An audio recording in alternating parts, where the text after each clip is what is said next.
I had just come back from a funeral, my heart still pounding my hands, not quite steady. I stood outside the front door, ready to walk in and tell my son and daughter-in-law the impossible truth that a man I hadn't seen in over 20 years had left me everything: 3 farms and a house by the sea. But before I could knock, I heard their voices through the door. They weren't talking about me coming home. They were calmly deciding what to do with me next. And the moment I understood their plan, the blood in my veins turned to ice. Hello everyone, I'm truly grateful you're here today. Before we go any further, please like the video, subscribe to the channel, and tell me in the comments where you're watching from. And I want to ask you something honestly: if you were standing outside that door, hearing your family plan, your future, would you walk in or stay silent? Just a quick note before we continue: this story includes some fictional elements added for narrative and educational purposes. Any similarities to real names or situations are unintentional, but the message you're about to hear is completely real. My name is Walter Byron. I'm 70 years old, and my hands were aching. I gripped the plastic steering wheel of my 2004 pickup truck so hard my knuckles had turned white. I'd been driving for 10 hours straight. 10 hours on the interstate, fueled by bitter gas station coffee and the stale, lingering scent of funeral home lilies that seemed stuck in my jacket. I was coming back from Wyoming, a place I hadn't seen in 2 decades. I was coming back from burying my father, Hector. Hector and we weren't close. He was a hard man, a man of few words, and most of them were sharp. He was a miner, a man who believed emotion was a weakness, and that a son's job was to listen, not to speak. When I married my Isla, he didn't approve. When I decided to work at the auto plant in Ohio instead of the mines, he called me soft. We hadn't spoken in years. When his lawyer called me, I almost didn't go. But Isla, God rest her soul, she always believed in forgiveness. Go, Walter. I could almost hear her whisper. He's still your father. So I went. I sat in the back of a cold, empty chapel. I listened to a preacher who clearly didn't know him talk about a man I didn't recognize. I was the only family there. Afterward, the lawyer, a young man named Harrison, pulled me aside. He handed me a thick envelope. I expected a bill for the funeral, maybe a final letter of disappointment. But it wasn't a bill. It was a will. I opened it right there in the parking lot, the Wyoming wind whipping my thin coat. I had to read it 3 times before the words made any sense. My father, my cold, silent father, hadn't left me debt. He hadn't left me an apology. He left me everything. He left me 3 farms, not little hobby farms, but sprawling tracts of land out in the high plains. And the lawyer Harrison had explained, his voice quiet. Mr. Byrne, these farms, they're currently leased for natural gas exploration. There's significant income. And that wasn't all. He left me a house I never knew he owned, a small place, the lawyer said, perched on a cliff in Maine overlooking the ocean. I clutched the envelope as I drove. The total value, Harrison had estimated it, $18 million. My mind couldn't hold the number. 18 million. For the last 8 months, my entire world had been worth nothing. When my Isla passed away from the pneumonia that took her in less than a week, my life ended. Our house had been in her name, a detail that never mattered when we were young and in love. But it mattered when she was gone. My son Ryan and his wife Jenna explained it to me gently, or maybe it wasn't gently. I can't remember. They explained that the house was now legally theirs, and they needed to sell it. They were struggling. So at 70 years old, I moved in with them. I wasn't a father anymore. I wasn't a husband. I was a tenant. I lived in their sunroom.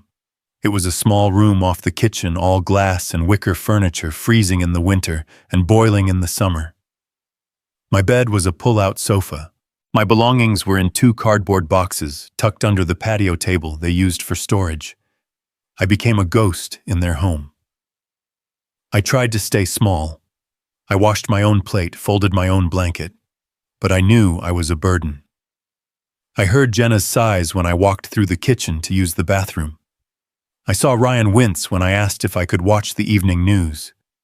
They were good kids, I thought. They were just stressed. But now holding this envelope, everything was going to change.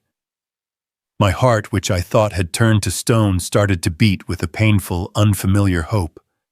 I wasn't a burden anymore. I wasn't a ghost. I could buy my own place. A small apartment, nothing fancy. I could have my own kitchen again, my own bed. And I could help them. I could help Ryan. I knew they were drowning in debt.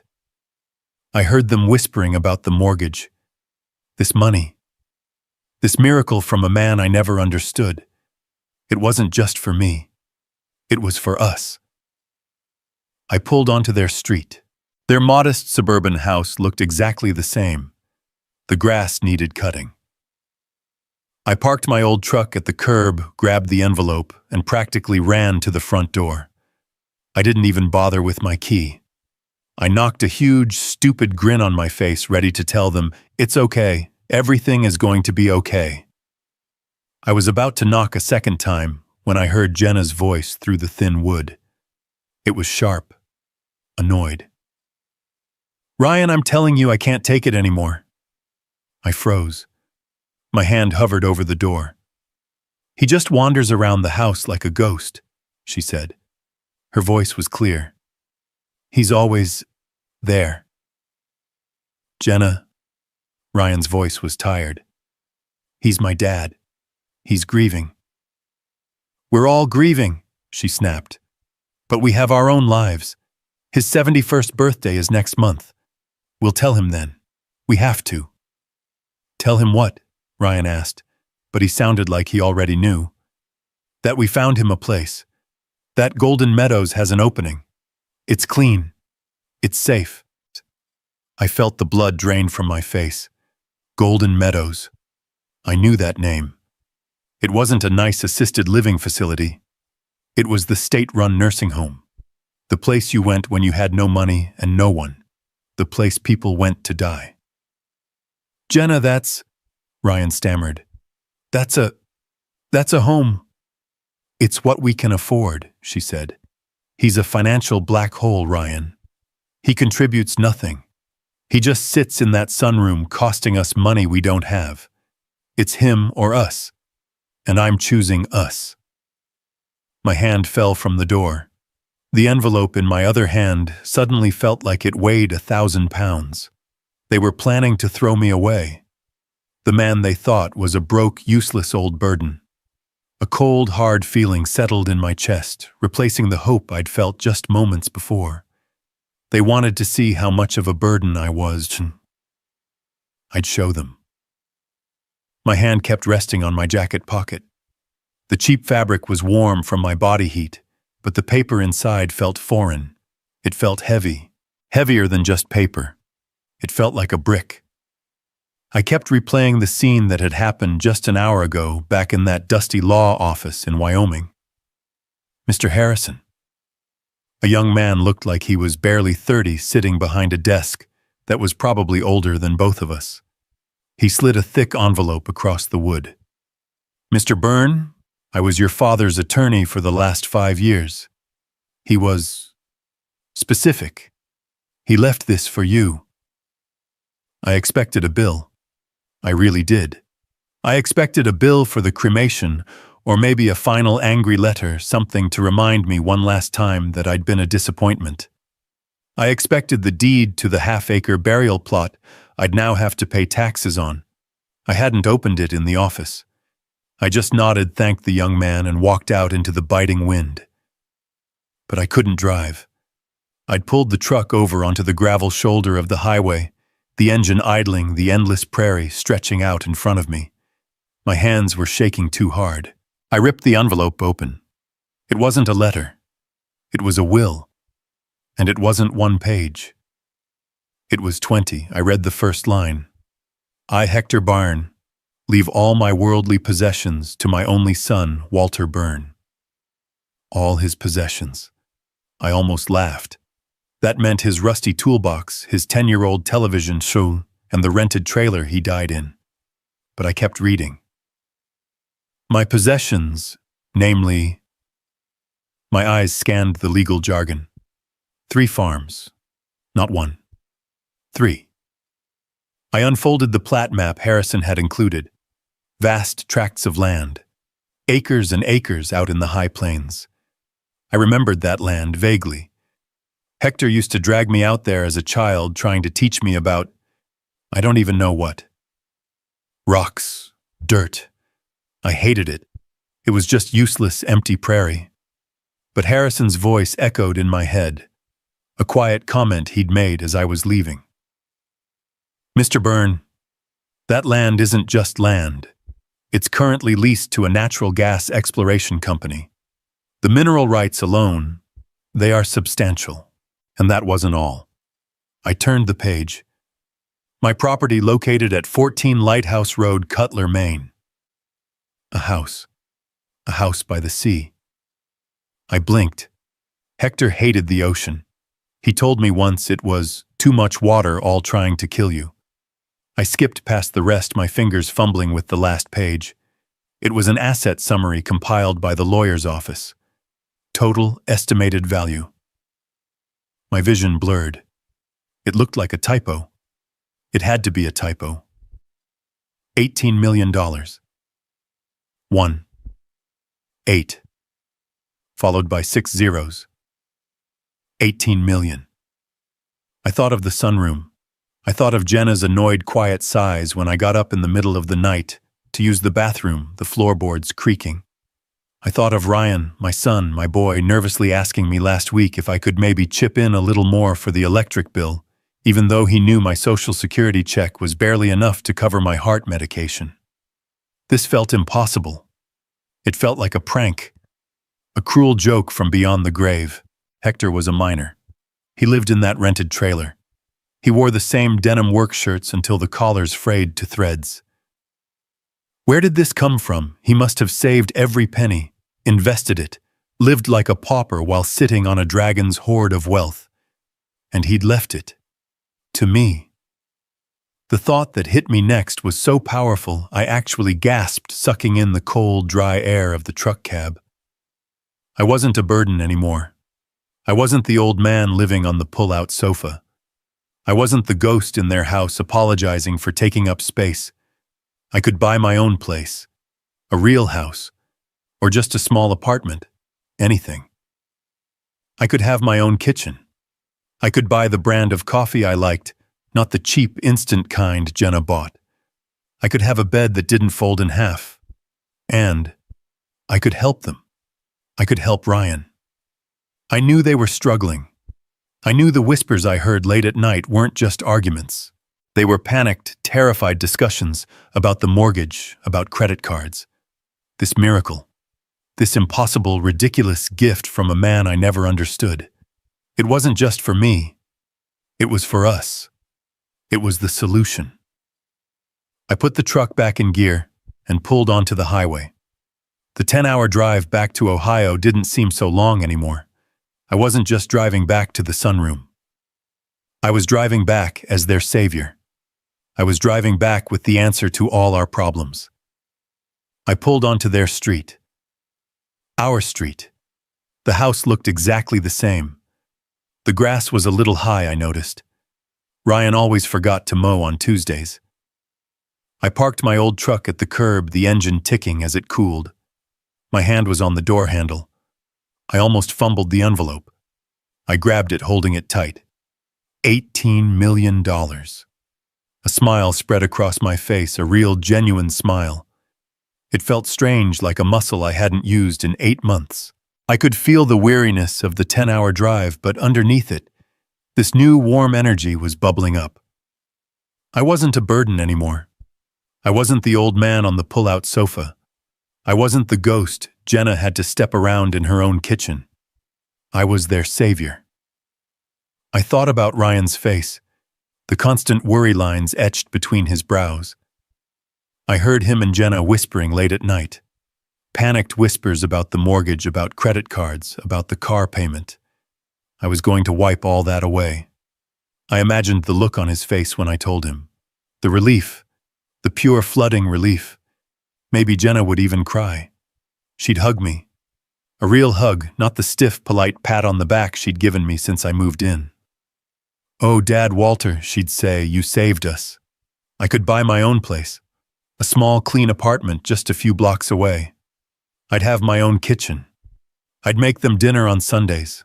A real Sunday roast like Isla used to make." I got out of the truck, holding the envelope like it was a winning lottery ticket. I walked up the cracked concrete path past the overgrown rose bushes Isla had planted. My step felt lighter than it had in years. I didn't even use my key. I wanted to knock. I wanted to see them open the door. I raised my hand, my knuckles just inches from the painted wood. And that's when I heard her voice. Jenna. It wasn't her usual company voice, the high, polite one she used for neighbors. It was her real voice, the one I heard when she was on the phone with the credit card company. It was sharp. It was cold. "Ryan, I'm telling you, I can't take it anymore." I froze. My hand just hung there in the air. "He just wanders around the house like a ghost," she said. Her voice was perfectly clear through the thin door. "He's always there. I feel like I'm running a charity ward, not a home. He shuffles. He sighs. I can't even have my coffee in peace." My smile dissolved.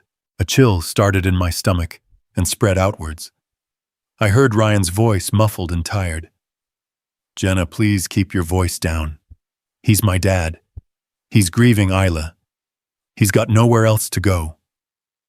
Jenna let out a laugh. It wasn't a laugh. It was a short, bitter bark. "Grieving. We're all grieving. We grieved when we had to sell his house. We're grieving now that we're broke.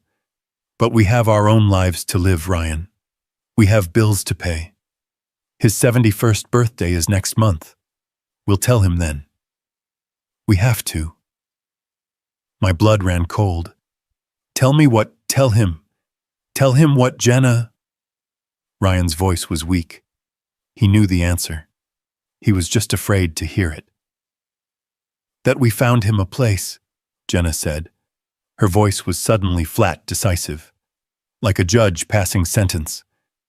"That Golden Meadows has an opening. It's clean. It's safe. It's what we can afford." The envelope in my hand suddenly felt like a block of ice. Golden Meadows. I knew that name. Everybody in our part of Ohio knew that name. It wasn't a golden anything. It was the state-run facility. The long, low brick building out by the highway, the one with the chain-link fence around the concrete patio, the one that smelled like bleach and boiled vegetables. It wasn't assisted living. It wasn't a retirement community. It was the end of the line. The place you sent people when you were just waiting for them to "Jenna, that's," Ryan stammered. "That's a home. It's where people go when—" "It's what we can afford," she snapped. She was yelling now. "He's a financial black hole, Ryan. He contributes nothing. He just sits in that sunroom eating our food, upping our electric bill, costing us money we don't have. It's him or us.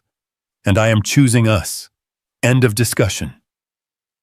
I took a step back from the door. I almost stumbled on the welcome mat. The envelope in my hand. The $18 million. My plan. My fantasy of saving them, of being their hero, of fixing everything. It all evaporated. It wasn't just that they were struggling. It was that they were cruel. They weren't my family waiting for help. They were my jailers waiting for the right moment to lock me away. The man they thought was a broke, useless, grieving old man. A cold, hard, terrible anger rose up in my throat. It tasted like metal. They wanted to see how much of a burden I was on. I'd show them. My hands were shaking, but not from grief. It was a cold, sharp rage. I looked at the thick envelope. $18 million. My ticket out. My revenge.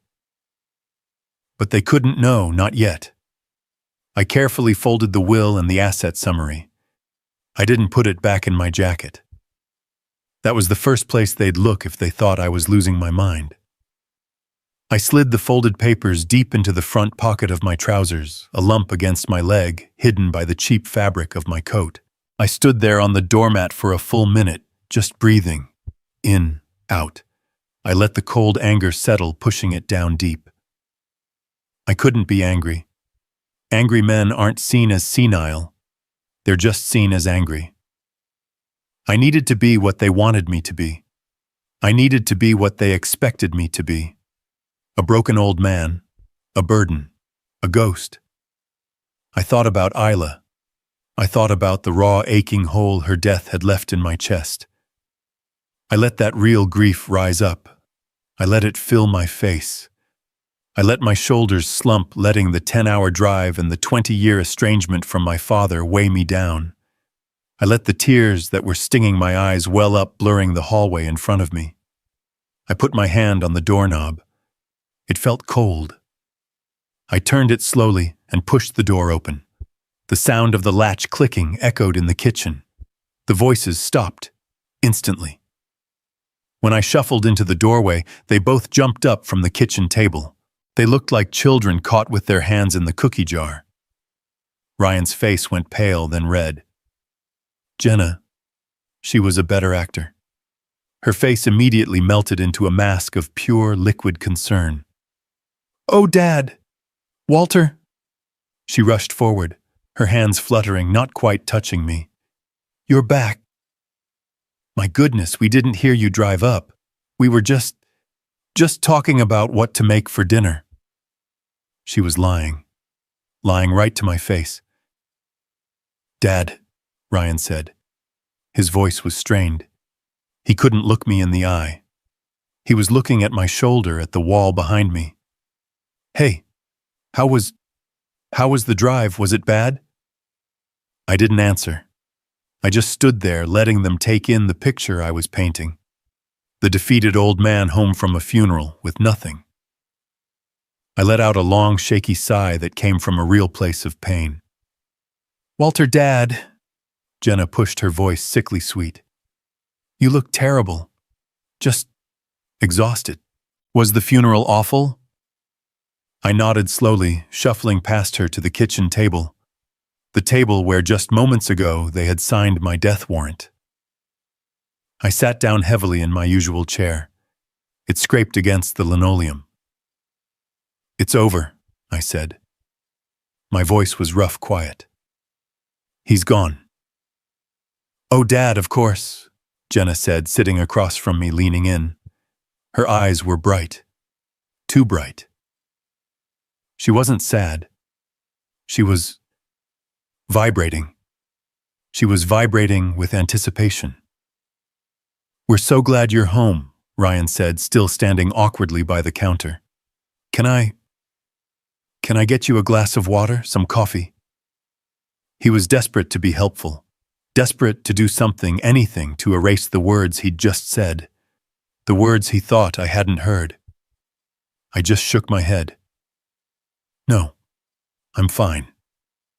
I looked at my hands on their table, my old calloused hands, the hands that had fixed Ryan's bicycle chain 1,000 times, the hands that had walked him to school, the hands that had paid for this very table. Jenna couldn't wait any longer. I could see the greed crawling all over her face, disguised as polite inquiry. "Well, we're just glad it's over, Dad," she said, placing her smooth, manicured hand on the table just inches from mine. "I know this is hard, but did everything get sorted out with the estate?" Ryan flinched. "Jenna," he whispered, "he just got back. Give him a minute." "I'm just asking Ryan." She snapped, her eyes never leaving my face. "He's family. We're his family. We just want to know if everything is okay." "Dad, the lawyer, did Hector leave anything?" There it was. The question. The real reason they were concerned. The real reason they'd offered me water. I looked up from my hands. I looked at Jenna's bright, hungry eyes. I looked at Ryan's guilty, weak face. I let the silence stretch. I let them wait for it. I let them hang on that one single burning question. I took a shaky breath just like I'd practiced. I made my face crumple just a little. Jenna, Ryan, I started. I'm afraid I have some bad news. Jenna leaned in. I could see the muscles in her jaw tighten. Bad news, Dad. What do you mean? I let my gaze fall to the kitchen table, to the coffee rings on the cheap placemat. I clasped my hands together, forcing them to look like they were trembling.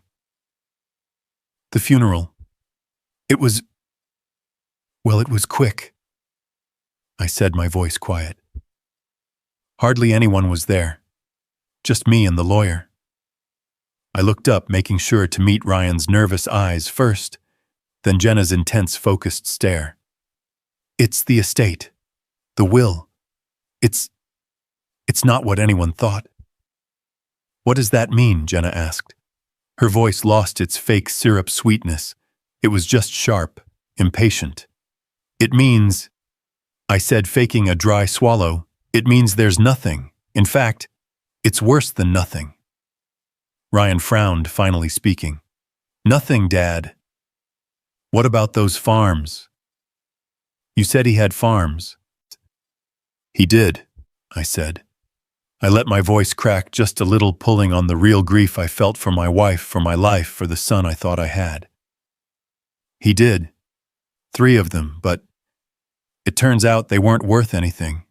Just empty land. And he owed money on them. Owed money. Jenna repeated the words slowly. They sounded like poison in her mouth. He'd mortgaged them, I said. The lie came so easily it scared me.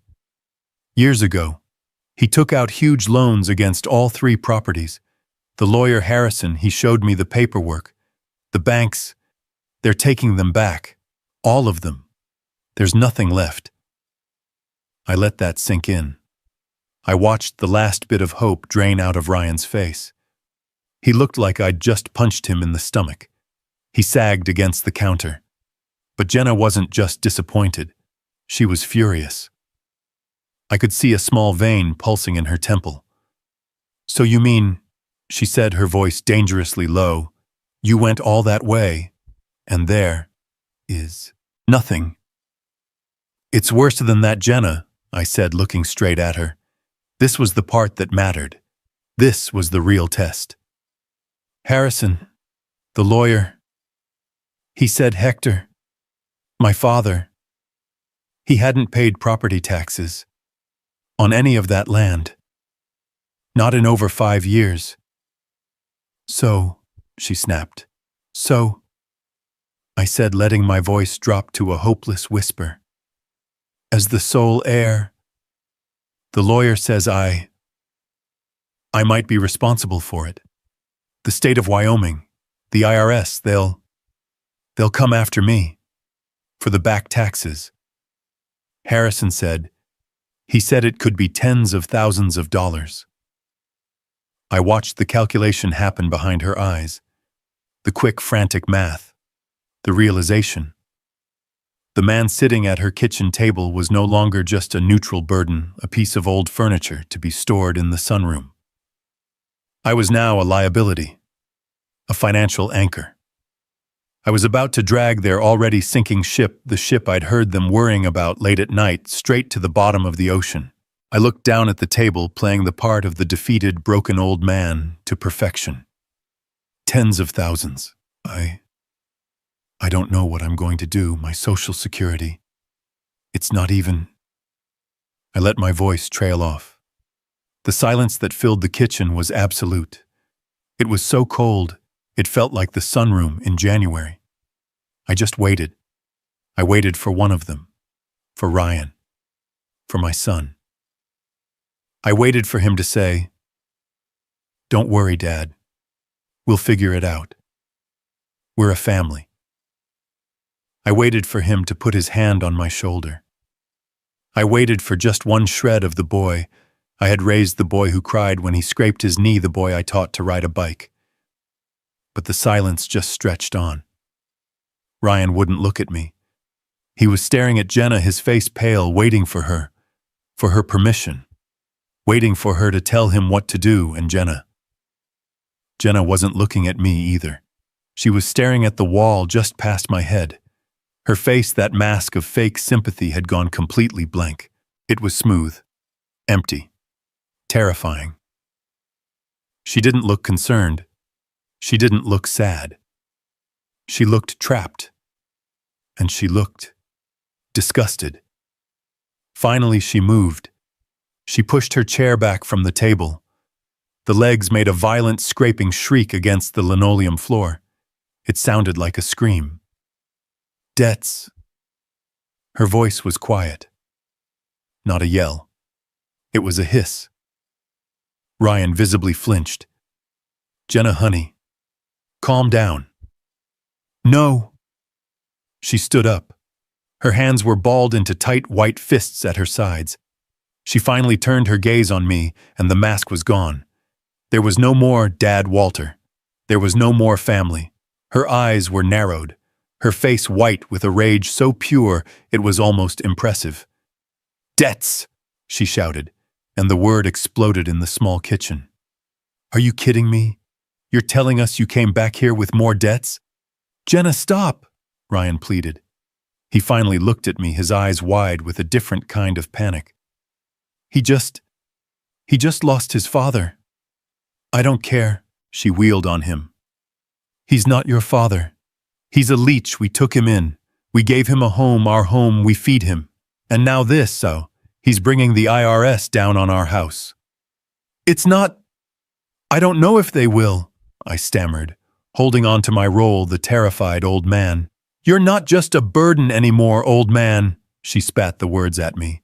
You're a risk, you're a black hole, you are going to take us down with you. She was breathing hard, her chest heaving. Jenna, please calm down. Ryan tried again, his voice weak. We'll talk about this. We'll figure something out. Right, Dad? We can call the lawyer, maybe? Call the lawyer with what money, Ryan? She laughed, that awful, bitter sound I'd heard through the door. With the money he doesn't have, with the money we don't have, no. No, I'm done. I am absolutely done. She turned her back rigid and stormed out of the kitchen. I heard her footsteps pound up the stairs. A second later, the bedroom door slammed shut. The vibration rattled the glasses in the kitchen cabinet. The trap was sprung, and the animal was caught. I looked at Ryan. He was still standing by the counter, his shoulders slumped. He looked like a balloon that had been popped, completely defeated. He wouldn't look at me. Ryan, I whispered. He just shook his head, not at me, but at the floor. I should go check on her, Dad. She's just upset.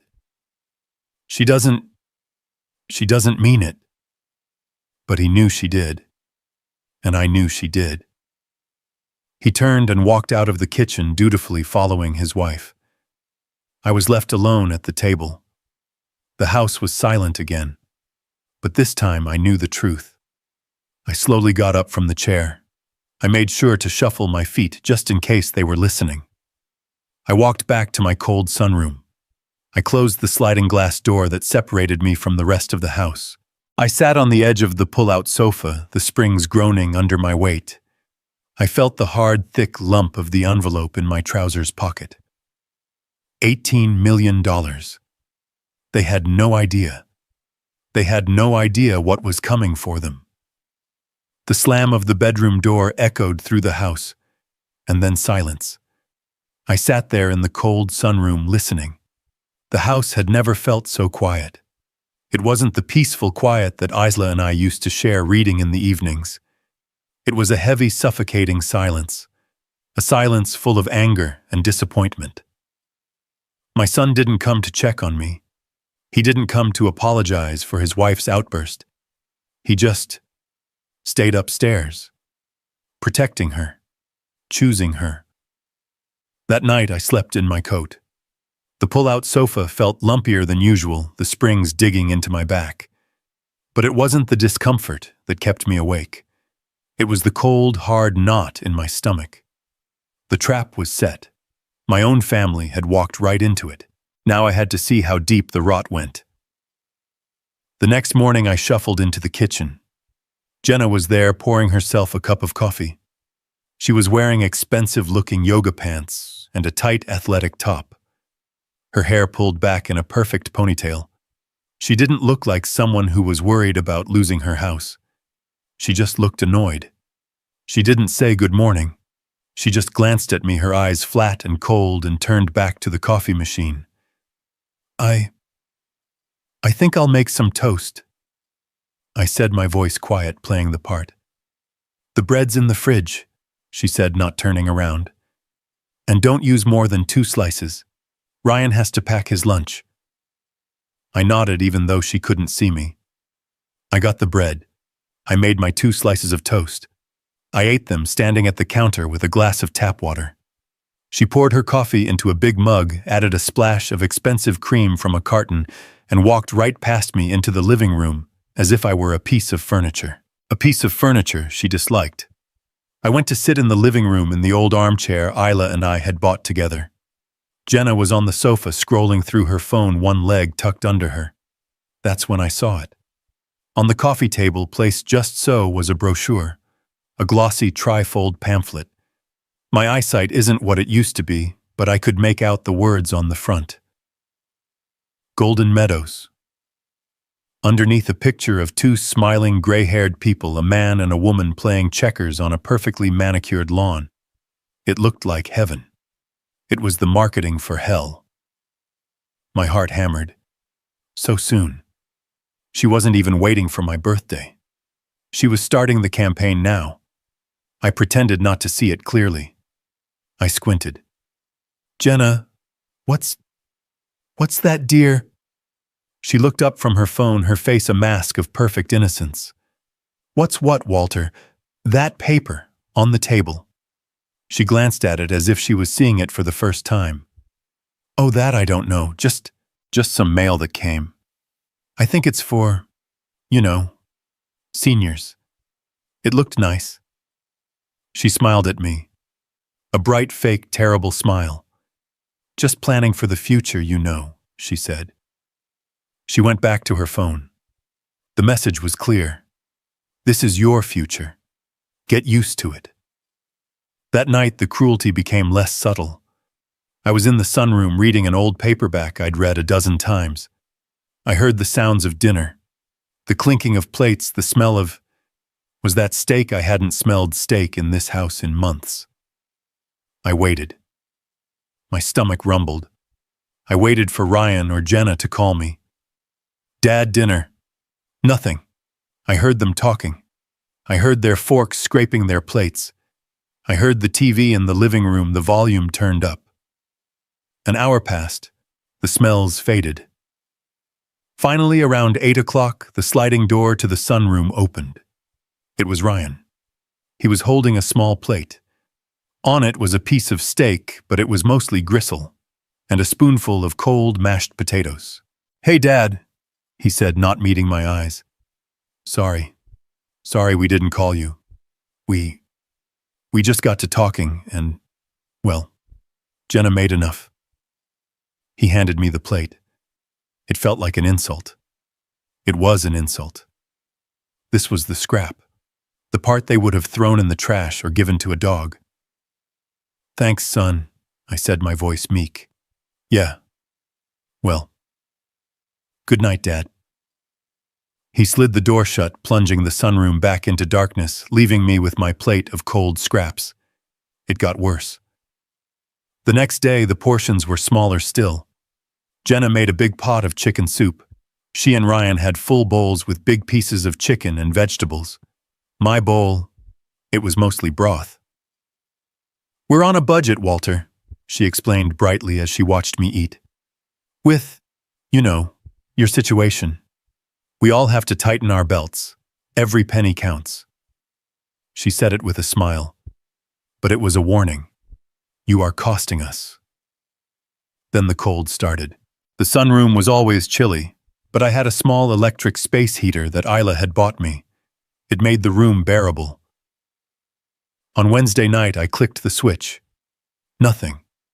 I clicked it again. I checked the plug. It was dead. I put on another sweater and shivered under the thin blanket. The next morning, I told Jenna, The heater in the sunroom, it seems to be broken. She barely looked up from her laptop.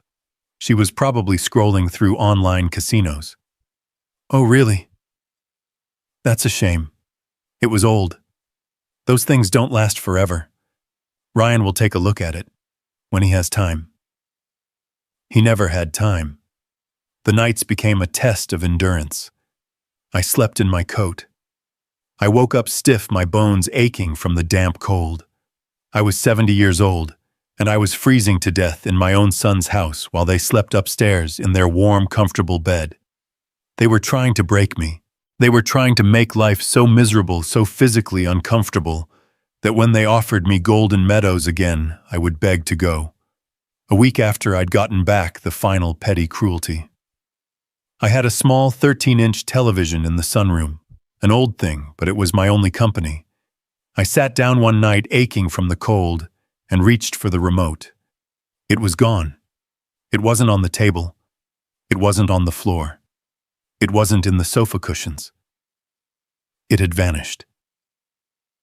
Jenna, I asked the next day, have you seen the remote for my TV? She frowned, tapping her chin in mock thought. The remote, no. Are you sure you didn't misplace it? You've been a little forgetful lately, Walter. There it was. Forgetful. The first shot fired in the war for my mind. I don't think so, I said. I always leave it right on the table. Well, it'll turn up, she said with a shrug. Or not. To be honest, the doctor says too much television isn't good for cognitive decline. You're probably better off resting. Just rest your eyes. I went back to my room. No heat, no television, just me, my books, and the cold. I sat on the sofa and I didn't feel broken. I felt hard. I felt like a piece of steel being forged. They were hammering me, trying to make me weak, but they were just making me stronger. I took the envelope out of my pocket. I hadn't dared look at it all week.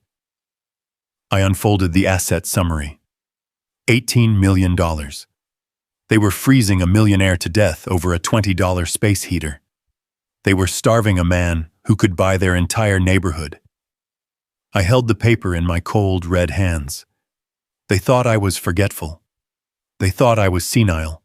They thought I was a burden. Okay, I whispered to the empty, cold room. I'll be what you want me to be. I would be the most forgetful, most confused, most pathetic old man they had ever seen, until the moment it mattered. I must have drifted off, because the sound that woke me wasn't gradual. It was a sharp, percussive thump that echoed from the kitchen. I snapped awake, my heart leaping into my throat. The sunroom was pitch black, the glass walls cold to the touch. I could see my own breath fogging in the air. My clock read 3:15 in the morning. I lay perfectly still, listening. Then I heard it again. Not a thump, a voice. Jenna's. She wasn't hissing, she wasn't whispering, she was sobbing. A raw, high-pitched, terrified sound. Ryan, you have to do something. You have to. They called again. They didn't just call the house, they called my cell. My skin went cold. I pushed myself off the agonizing springs of the sofa, my joints screaming in protest from the freezing air. I didn't bother with shoes. I crept barefoot across the icy tile floor to the sliding glass door that separated my prison from their home. The vertical blinds were cracked, just barely. I pressed my face close my ear, almost touching the glass. What do you want me to do, Jenna? Ryan's voice. I had never heard him sound like that. It wasn't weak.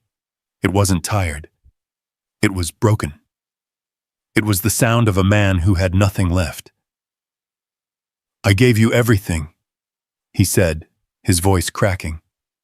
I gave you the last of my 401k last month. You told me it was the last time. It's gone, Jenna. All of it. There is nothing left. It's not gone, I can win it back, she shrieked, but she choked the sound back into a desperate, strangled whisper.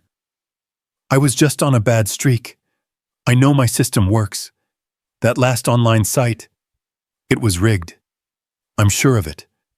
If I can just make one more deposit, just another 1,000. My mind couldn't catch up. Online site, win it back. $1,000. Ryan laughed. It was the most terrible sound I'd ever heard. It was a laugh with no air, no humor. It was the sound of a dead man laughing. Jenna, are you insane? We don't have $1,000. We don't have 100. The collection agency, they called me yesterday. At my office. On my work phone, Jenna. My boss heard. Shh, keep your voice down, she hissed. You'll wake him. You'll wake your father. I don't care if he wakes up, Ryan roared, and I heard another thump, this time against the wall. What's he going to do? Put us in his will? He's got nothing. He came back with debts. Jenna, debts. He's worse than useless. I flinched back from the glass, as if he had slapped me. My lie. My stupid perfect trap. It had worked better than I could have ever imagined. We were counting on that, Ryan. Jenna's voice was a desperate whine. You told me his father was old. You told me he had property. We were counting on that.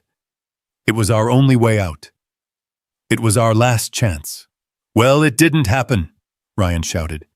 He left us with more problems. He left us with taxes. There was a long, terrible silence. I heard Jenna just crying, deep gulping sobs. Then I heard Ryan's voice flat. Dead. They're going to foreclose, aren't they? I stopped breathing. Foreclosure. That certified letter we got yesterday. Ryan continued, his voice monotone. The one you said was just junk mail. It wasn't junk mail, was it? It was the notice. The notice of foreclosure. We have 30 days, Jenna whispered. Her voice was tiny. Just 30 days, Ryan, until they put the notice on the front door. Everyone on the street. They'll know. You should have thought of that before you started online gambling again, Ryan yelled. I told you I could fix it. I was so close. You've been fixing it for 6 months, he roared. You fixed my retirement account. You fixed the kids' college fund that Isla left them. My mother's money, Jenna. You fixed us right into the ground. I backed away from the door. I sat back down on the freezing sofa, but I didn't feel the cold anymore. I felt nothing. Just a vast, empty roaring in my ears. It all made sense. It wasn't just me. It wasn't just that I was an old man in their way. They were desperate. They were drowning. Jenna, my daughter-in-law, the smiling PTA mom, perfect housewife Jenna. She was a gambler, an online gambler. She had gambled away their entire life. She had gambled away the money my wife Isla had so carefully set aside for her grandchildren. And Ryan, my son, my only boy, he hadn't stopped her. He had enabled her. He had fed her addiction with his own retirement, covered for her, lied for her, until there was nothing left. I suddenly understood everything. The brochures for Golden Meadows, the cold shoulders, the scraps of food. They hadn't just been mean, they had been waiting. They had been white-knuckling it for months, staring at the calendar, just waiting for my father Hector to die. They saw my trip to Wyoming as a payday. They saw my return as their salvation. They weren't just hoping I'd bring back a little extra cash to help out. They were praying for a windfall. They were counting on it as their last desperate final chance. And when I sat at that kitchen table, when I looked them in the eye and played my part, when I told them my beautiful, terrible lie, when I said that one simple word, debts, I hadn't just disappointed them. I had destroyed their last hope. I had been their final lottery ticket. And I had come up a loser. That was why the cruelty had started. The cold room, the lost remote, the scraps of food. It wasn't just to make me leave. It was punishment. It was their bitter, childish, desperate rage. Because I had failed them. I had failed to be the rich old relative who could magically solve all their problems. I sat there in the pitch black of the sunroom, listening to my son and his wife sobbing together in the kitchen.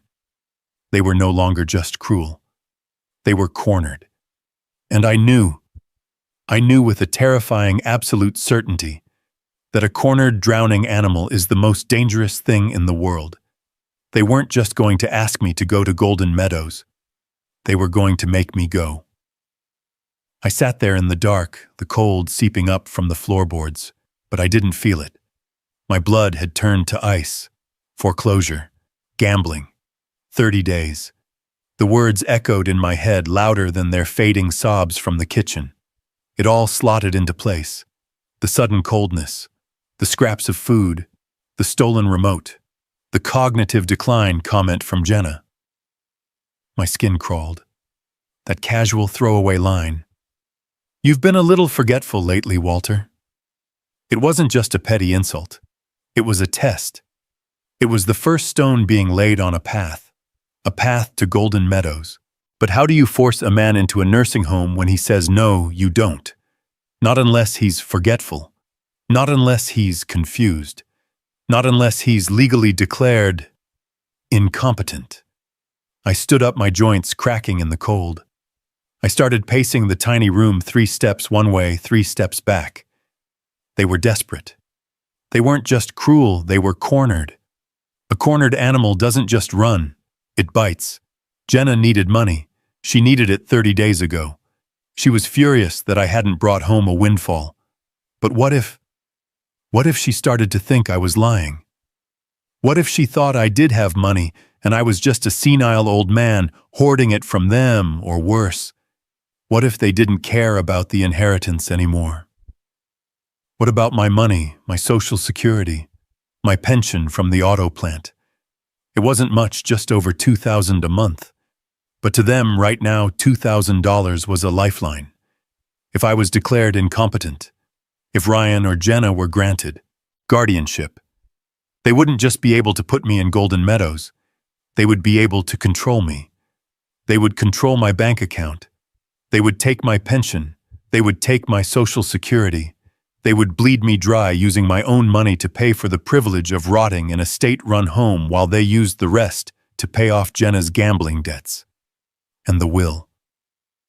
My God. The will. The envelope was still in my pocket. $18 million. If they got guardianship, if they got legal control of Walter Byron, incompetent adult, they would get control of everything. They wouldn't just be taking my $2,000 a month. They would stumble backwards into the very fortune they thought they'd lost. Jenna's words came back to me. It's him or us, and I am choosing us. She meant it. She would sign any paper, tell any lie, find any crooked doctor to save her own skin. She was already stealing from her children's college fund money Isla had left. What would she do to a confused old man who was in her way? I had to move. I had to move now, before morning. I was alone in this. I couldn't call Ryan. He was weak. He was complicit. He had chosen his side. I had to protect myself. And I had to protect my father's legacy. I grabbed my old coat, pulling it on over my pajamas. I fumbled in the darkness for my old flip phone. It was on the wicker nightstand plugged into the charger. My fingers were numb from the cold, and I almost dropped it. I flipped it open. The screen lit up the tiny cold room with a pale blue glow. 3:30 a.m. I scrolled through my contacts. There were only 5 names. Isla home, Ryan cell, Jenna cell, my doctor, and the last number I had added. The lawyer, Harrison. He was in Wyoming. That meant it was only 1:30 a.m. his time. I didn't care. I didn't care if I woke him up. I didn't care if he was angry. This couldn't wait. I pressed the call button. I held the phone to my ear, my heart pounding so hard I thought it would burst. I prayed he would pick up. 1 ring, 2 rings, 3. Hello. A man's voice, sleepy, annoyed. Mr. Harrison, I whispered, my voice trembling. This is Walter Byron, Hector Byron's son. I'm sorry to call so late. I'm in trouble. I heard him sit up, the rustling of sheets. His voice was suddenly wide awake. Walter, what's wrong? What kind of trouble? I stood there in the freezing dark, the blue light of my phone illuminating my shaking hands, and I whispered the truth. They're trying to put me away, I said. My son, my daughter-in-law, they're trying to declare me incompetent. They think I'm poor and in debt. I overheard them. They're desperate. And they don't know about the will. They don't know about the money. But if they get guardianship, they'll get everything. There was a sharp intake of breath on the other end of the line. My God, Harrison said. His voice was low and serious. Walter, listen to me. Listen to me very carefully. You are in immediate danger. Walter, you are in a very bad spot, Harrison said. His voice was no longer sleepy. It was sharp, clear, and urgent. It was the voice of a man who understood risk. This isn't a family squabble. This is a legal maneuver. If they file for an emergency guardianship hearing and claim you're a danger to yourself, or that you're forgetful, they could get a judge to grant them temporary control before you even get to speak. Guardianship. I whispered the word. It sounded ugly. That's what they do. It's what I would do if I were them, Harrison said bluntly. They think you're poor and in debt. They'll argue you're a burden, that you can't care for yourself, and that your debts prove you're mentally unfit to handle your own affairs. They'll claim they just want to protect you. Protect me. My blood ran hot again, chasing away the cold. Protect me by throwing me into a state-run facility. What do I do? I asked, pacing the 3 steps my room allowed. I can't just walk out. I have nowhere to go, not yet. You have $18 million, Walter, Harrison reminded me. That's somewhere to go. But we have to be smart. We have to be fast. They can't know.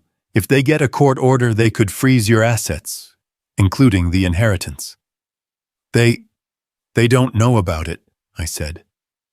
They think I'm in debt. I lied to them. There was a pause on the line. I heard a quiet click like a pen. You lied to them? Harrison asked. I told them my father left me nothing but taxes. I had a feeling. I heard them before I even walked in the door. They were planning to get rid of me. I set a trap, and they walked right into it. The pause was longer this time. When Harrison spoke again, there was a new sound in his voice. It was respect. Good God, Walter. That was brilliant and dangerous. But it buys us time. They're acting on the assumption you're worthless. We can use that. They're acting fast, I whispered, glancing at the crack in the blinds. The kitchen was dark again. They must have gone back to bed satisfied with their night's work of terrorizing each other.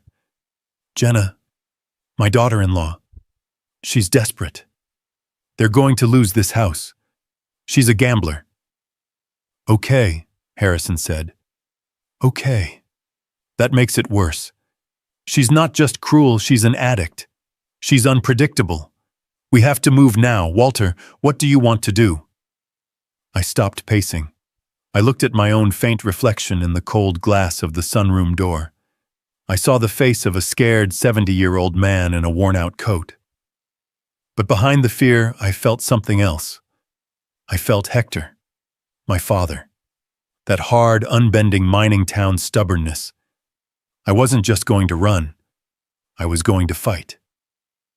First, I said, and my voice didn't tremble, I need money, money they can't find, money they can't touch, no matter what they do. Okay, Harrison said. We can liquidate some of the stocks your father held. No, I cut him off. Too slow, and it leaves a paper trail they might find. Sell one of the farms, sell the smallest one, the one out by the interstate. Harrison, I was there. I saw it. It's the least valuable, but it's the most accessible. Someone will buy it fast. Walter, to sell a piece of real estate like that, even a cash sale, it takes weeks, appraisals, titles. I don't care, I said. Sell it. Sell it cheap. Sell it today. I don't care if we lose a little. I need it done. Find one of those big land developers, one of those gas companies. Offer them a deal they can't refuse. I need liquidity. I'll take $4 million for it, even if it's worth $5 million. Harrison was quiet for a moment. I heard him typing on a keyboard. I might know someone, he said slowly. A ranching consortium that's been trying to buy that parcel for a year. Hector always refused. They might move fast if they think the price is right. $4.5 million.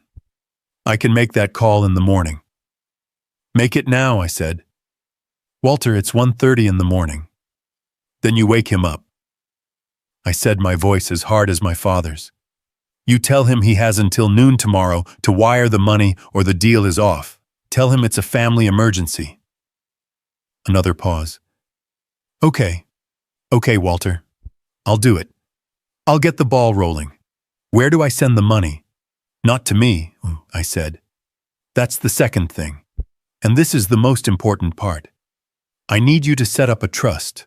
One of those, what do you call them? Irrevocable ones. The kind that I can't even break. An irrevocable trust. Harrison's voice was sharp again. Walter, that's a permanent decision. Once that money is in there, it's locked away. It's for estate planning, for tax shelters.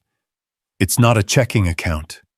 I know, I said, my gaze fixed on the dark kitchen beyond the glass. I know exactly what it is. I want that $4.5 million to go straight from the sale into that trust. And I want the trust documents to be ironclad. Only I can access the funds. Not my son, not my daughter-in-law, not a legal guardian, not a power of attorney. No one. Just me. Can you do that? Yes, Harrison said. Yes, I can draft that. It will make you the sole trustee and the sole beneficiary. It would be very difficult for anyone to pierce, even with a court order. They would have to prove you were incompetent at the time you signed the trust, not just now.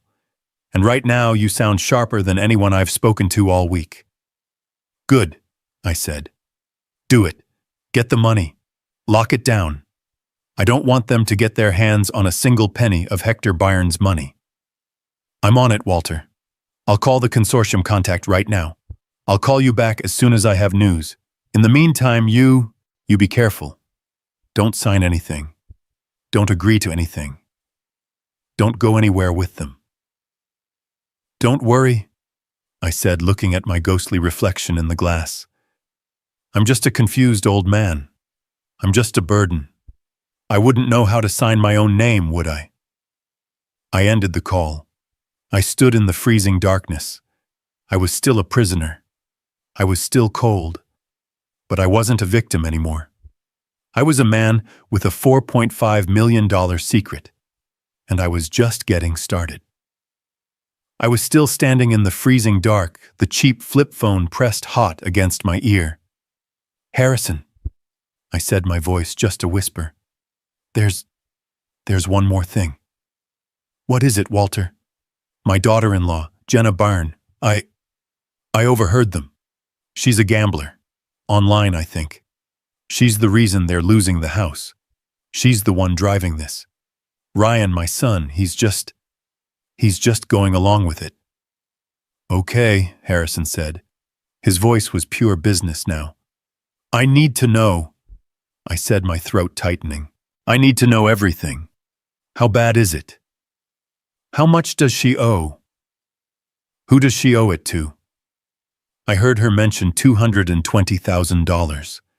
I need to know if it's true. I need proof, Harrison. Ammunition. You're asking me to run a private investigation on your daughter-in-law, Walter. That's a different level. I'm asking you to protect your client's assets. I retorted, my voice suddenly sharp. This woman is trying to get guardianship of me. If she's this desperate, she won't stop. I need to know what I'm up against. I need to know exactly what kind of snake I'm living with. Can you do it? There was a short, sharp sigh on the other end. I have a firm I use in Cheyenne for background checks. They have affiliates everywhere. It'll cost money. I have $18 million, Harrison, I said. Find out. Find out everything. And fast. I'm on it, he said. I'll make the calls. The land sale, the trust, the investigation. Walter, stay safe. And stay quiet. Act the part. Don't worry, I said, looking at my ghostly reflection in the glass. I'm just a confused old man. I wouldn't know how to sign my own name, would I? I clicked the phone shut. The blue light died, plunging me back into the absolute darkness of the sunroom. My heart was a drum against my ribs. Wheels were turning. Wheels of finance, wheels of law, wheels of private investigation. Millions of dollars were about to move. Secrets were about to be unearthed. And I had to do nothing. I had to do worse than nothing. I had to become the man they wanted me to be. The next morning, I shuffled into the kitchen. Jenna was there, already dressed, her face hard and pale. She was banging cupboards. I'm looking for the, I said, patting my pockets, my face a mask of confusion. The bread. Jenna let out a sigh so loud it sounded like a tire deflating. She yanked open the refrigerator. It's where it always is, Walter. In the fridge. Are you even awake? Oh, yes. Silly me. I mumbled, fumbling for the bag, making sure to drop it once. She watched me, her arms crossed. Ryan and I were talking, she said, her voice sharp. We're very, very worried about you. About these debts. Debts? I asked, looking up, my eyes wide with fake panic. Oh, the taxes. Yes, it's a lot. I don't know what to do. That's just it, she said, moving in. This was the opening. You don't know what to do. You're overwhelmed. You're forgetting things. You're not capable of handling this, Walter. You need help. I'm just tired, I stammered, shuffling away from her, clutching my 2 slices of bread like a shield. I'm just tired from the trip. I made a point of being visible in my confusion. I sat in the living room in Isla's old armchair and just stared.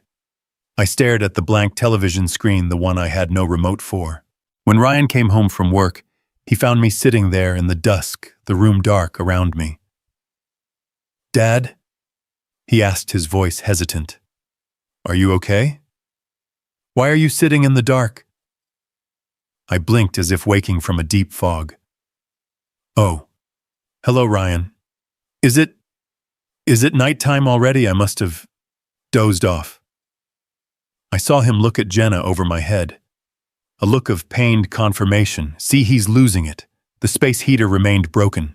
The remote remained missing. The food portions remained tiny. I ate my cold, watery soup in the freezing sunroom. I made sure to shiver when Jenna walked by. I let them see me shivering. I let them see the pathetic old man freezing, forgetful, and now, a financial threat. Every cold sigh Jenna gave me, every guilty, pained look Ryan shot my way. It was fuel.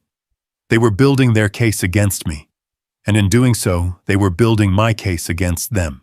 All the while, my flip phone buried in my coat pocket and set to vibrate was a silent link to my new reality. I'd wait until 3 in the morning when I knew they were asleep. I'd lock myself in the freezing downstairs bathroom and check my messages. A text from Harrison. Consortium is in, wire transfer in progress. Another text a day later. Trust documents signed, sealed, and funded. 4.5 million is secure. They can't touch it. I would read the texts in the dark, the blue light hidden under my coat, and then I would delete them instantly. I was the richest man in that house, and I was performing for my life. I was a ghost. I was a burden. I was a confused, forgetful old man. They were so busy building their trap they never realized they were already caught in mine. It had been 8 days since I set my trap. 8 days of being the man they wanted me to be. I shivered constantly in the sunroom wearing my coat indoors. I ate the scraps they gave me without complaint. Watery soup. The heels of the bread. Once Jenna forgot to give me dinner entirely, and I just sat in my cold room, my stomach growling, and I did not ask for anything. I let them see me shivering. I let them see me shuffling my feet. I lost my socks. I forgot Ryan's name twice, calling him son, as if I couldn't place him. I let them see me standing at the glass door staring into the backyard for 20 minutes, just staring. Every time I would see Ryan look at Jenna out of the corner of his eye. His face was a mask of guilt and pain. He was being torn apart. Jenna, though, she was different. She wasn't guilty. She was impatient. The foreclosure date was getting closer. They had 22 days left. The polite fiction was over. The cruelty was now routine. It happened on a Tuesday night. I was in my chair in the sunroom pretending to read an old newspaper from a week ago, holding it upside down. I was hoping one of them would notice. Jenna did. I saw her walk by the door, glance at the paper, and then smirk at Ryan. They came in together. A united front. My heart started to pound. This was it. Dad, Ryan started. His voice was heavy, like he was about to put down a sick dog. Jenna pushed past him. Her voice was the one that scared me. It wasn't angry anymore. It was gentle. It was the voice of a spider talking to a fly. Walter, she said, kneeling in front of my chair. Ryan stood behind her, his hands jammed in his pockets, staring at the ceiling. Walter, honey, Ryan and I, we are so worried about you. I blinked, widening my eyes, trying to look as confused and frail as possible. Worried. Why, I'm all right. Just a little cold in here. Jenna put her smooth, warm hand on my cold, bony one. Her manicure was perfect. It took all my strength not to pull my hand away. No, you're not all right, sweetheart, she cooed. You're not eating. You're forgetting things. You lost the remote, remember, and you were sitting in the dark all last night. That's not healthy. I was just resting my eyes, I mumbled, looking down. We know, she said, her voice dripping with fake sympathy. You're just overwhelmed. You're grieving Isla.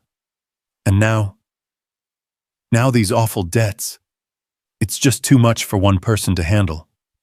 Ryan and I, we've been talking, and we love you so much. We just want to help you get better. Better? I repeated the word as if I didn't understand it. Yes, Ryan chimed in. His voice cracked. He was a terrible actor. We found someone, Dad. A doctor. He's a friend of Jenna's family. My heart hammered. Here it was. The final move. Jenna squeezed my hand. His name is Dr. Smith. He's a specialist in senior health.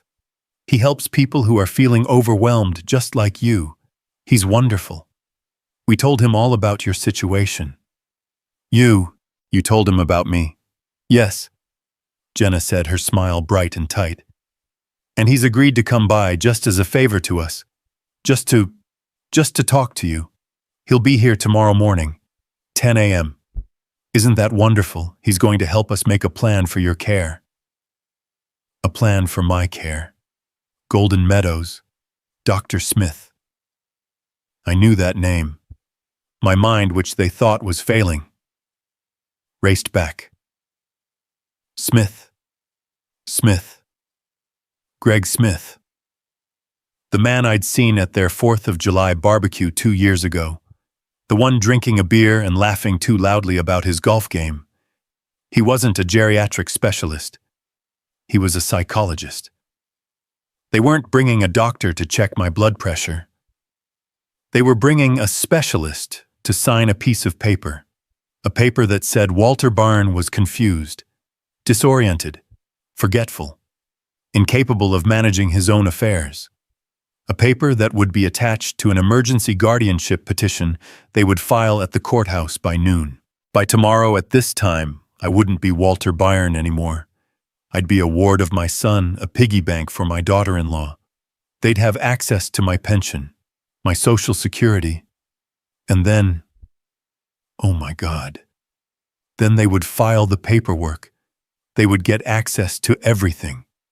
They would find out about the inheritance. Jenna wouldn't just be paying off her debts. She would be hitting the biggest jackpot of her life. I had to play this perfectly. I let my bottom lip tremble. I looked at Jenna, my eyes wide with fake childlike terror. A doctor or... I don't need a doctor. I'm just tired, Jenna. I'm just cold. Shh, it's okay, she cooed, patting my hand as if I were a frightened dog. It's not a real doctor visit. It's just a conversation. He's just going to ask you a few questions to see how your memory is. It's just a formality for insurance. Lies, piled on top of lies. I don't want to, I whispered, trying to pull my hand away, making my protest weak. Now, Walter, don't be difficult. Her voice hardened just for a second, the steel underneath the velvet. It smoothed out again. We're doing this for you, because we love you. 10 a.m. tomorrow. You just be right here in this chair, ready to talk. Okay.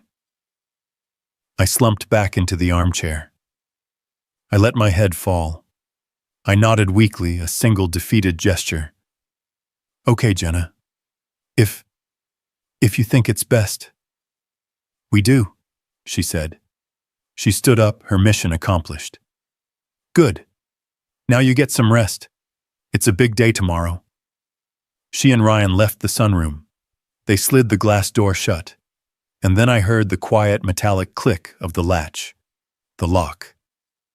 They had locked me in, just in case the confused old man decided to go for a wander before the doctor could arrive. I sat in the dark. The final trap was set. The evaluation was in less than 15 hours. I waited until I heard their footsteps go upstairs. Then I pulled out my phone. It was time to call Harrison. I sat there in the dark. The click of that lock echoed in the tiny room. It was a small metallic sound, but it felt as final as a jail cell door slamming shut. I was 70 years old, locked in a glass box in my own son's house. I looked at my cheap flip phone, the screen glowing. 3:35 a.m. I had about 6 hours until Dr. Smith arrived. 6 hours until Jenna and Ryan made their final move to have me declared incompetent. My thumb hovered over Harrison's name. I had to wait. I couldn't risk calling him again. He had his instructions. He knew what was at stake. The hours dragged. 4 a.m., 5 a.m. The sky outside the glass walls began to turn from black to a sick gray color. I didn't sleep. I just sat on the pull-out sofa, wrapped in my coat, my mind racing. What if Harrison couldn't get the information? What if the doctor came and I had nothing? It would be my word against theirs. The word of a confused old man against a concerned family and their professional friend. I would be finished. They'd have me in Golden Meadows by nightfall, and my $18 million, my father's $18 million, would be theirs by the end of the week. At exactly 6:15 a.m., the phone vibrated, a silent buzzing vibration against my leg. I snatched it up so fast I almost dropped it. The screen read, Harrison. I flipped it open, pressing my thumb to the answer key. I didn't say hello, I just whispered, "Talk to me." "Walter, thank God. I've been working all night." Harrison's voice was sharp, tired, and running on coffee. "Okay, listen close. The good news first. The very good news. The consortium bit. They bit hard. They wanted that parcel. The wire transfer cleared an hour ago. The irrevocable trust is funded, Walter. $4.5 million. It's yours. It's locked down. Legally, it's safer than gold. Even if they get a guardianship order, they cannot touch that trust. You are protected." I let out a breath I didn't even know I was holding. The relief was so strong my knees went weak. I had to sit down on the lumpy sofa. 4.5 million. I had an escape. "That's the good news," Harrison said. My stomach dropped. "And the bad news? The investigation you asked for, on Jenna Byrne." Harrison let out a long, slow sigh. "Walter, it's worse than you thought. It's much worse." "Just tell me," I said, my hand tightening on the phone. "The team I hired, they're good. They pulled her credit, her online activity, public records. You were right about the gambling. It's not just a little habit, Walter. It's a full-blown addiction. The $220,000 you overheard, that's just the tip of the iceberg." I closed my eyes. "It's not just online casinos," Harrison continued, his voice grim. "It's markers, online sports betting, high-interest payday loans. She's been taking them out against Ryan's salary. My people think she's been forging his signature on digital loan applications for months." Forging signatures. My God. "But that's not the worst part, Walter." "How?" I whispered. "How can it possibly be worse than that?" "The house," Harrison said. "The house you're sitting in right now. Ryan and Jenna, they're not just behind on the mortgage." "What do you mean?" "I mean, Jenna took out a second mortgage on the property 6 months ago for $50,000. She did it secretly. Ryan didn't co-sign. The investigators are almost certain she forged his signature on those documents, too." My mind was spinning. The house Isla and I had helped them buy. "She bet it all, Walter," Harrison said quietly. "She lost the entire $50,000 in one weekend, and she has not made a single payment on that second mortgage. Not one." "So, the foreclosure," I said. "The 30 days I heard them talking about." "That's the problem, Walter," Harrison said. "The 30 days. That was last week. The bank's grace period is over. The house, it's not going to be foreclosed. It is foreclosed. The bank already owns it. The auction, it's scheduled for this Friday. In 3 days. 3 days. I looked around the glass walls of my prison. This house, it was already gone. "Ryan," I whispered, Does he know? Does he know about the second mortgage?" "Our guy doesn't think so," Harrison said. "He knows about the gambling. He knows about the debt. But he thinks they're just late on the first mortgage. He has no idea she leveraged the entire roof over his head. He has no idea that in 72 hours the bank is going to kick them, and you, to the curb." I finally understood. Jenna's panic, her desperation, the doctor. This wasn't just a plan to get rid of me. This wasn't just a plan to get my pension. This was a last-ditch, frantic Hail Mary pass. She wasn't trying to get money. She was trying to replace the money she had stolen. She was hoping to get guardianship, find some assets, any assets, Maybe the non-existent inheritance she thought I was hiding, and use it to plug the gaping, bleeding wound of their finances before Ryan found out she hadn't just bankrupted them. She had made them homeless. The doctor wasn't just her key to Golden Meadows. He was her key to survival.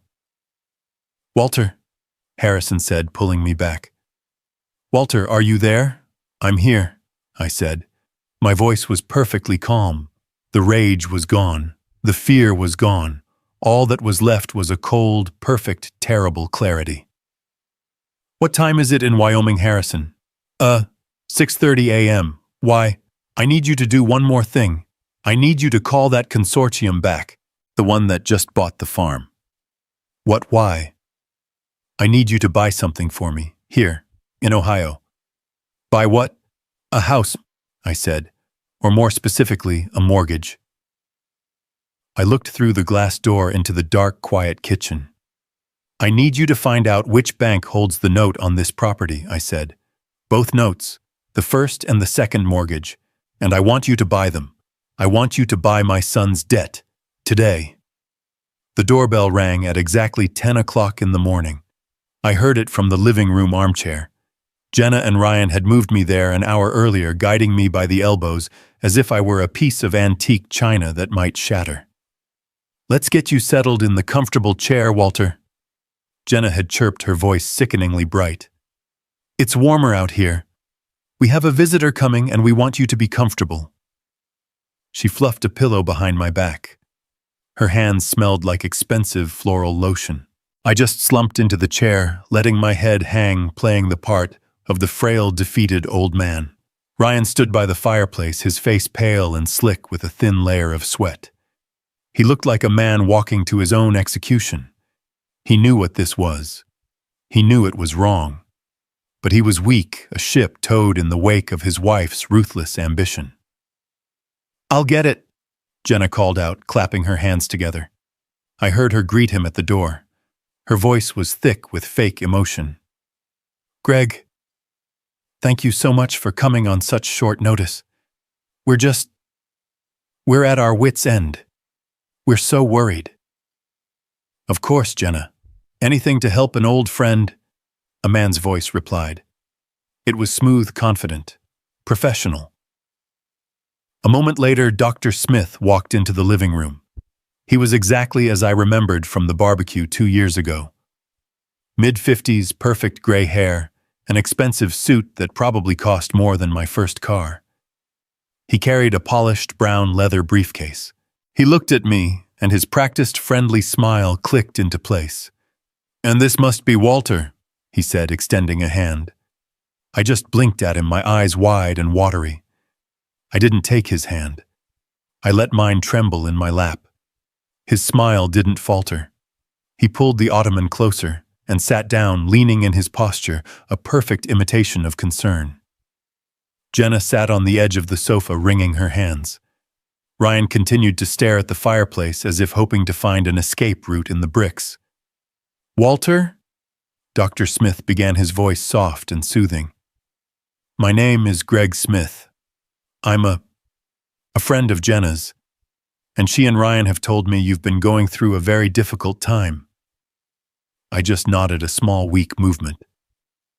"Losing your wife, Isla, that's a tremendous loss," he continued. "And then this trip, your father's funeral, and the difficult news about his estate. That's a lot for any one person to handle." I looked at Jenna.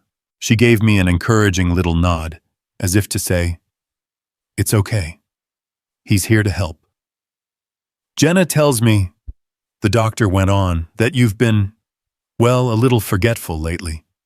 Is that right? Sometimes feeling confused, maybe misplacing things." I could see the script laid out in front of me. He would ask me a few simple questions. "What's the date? Who is the president?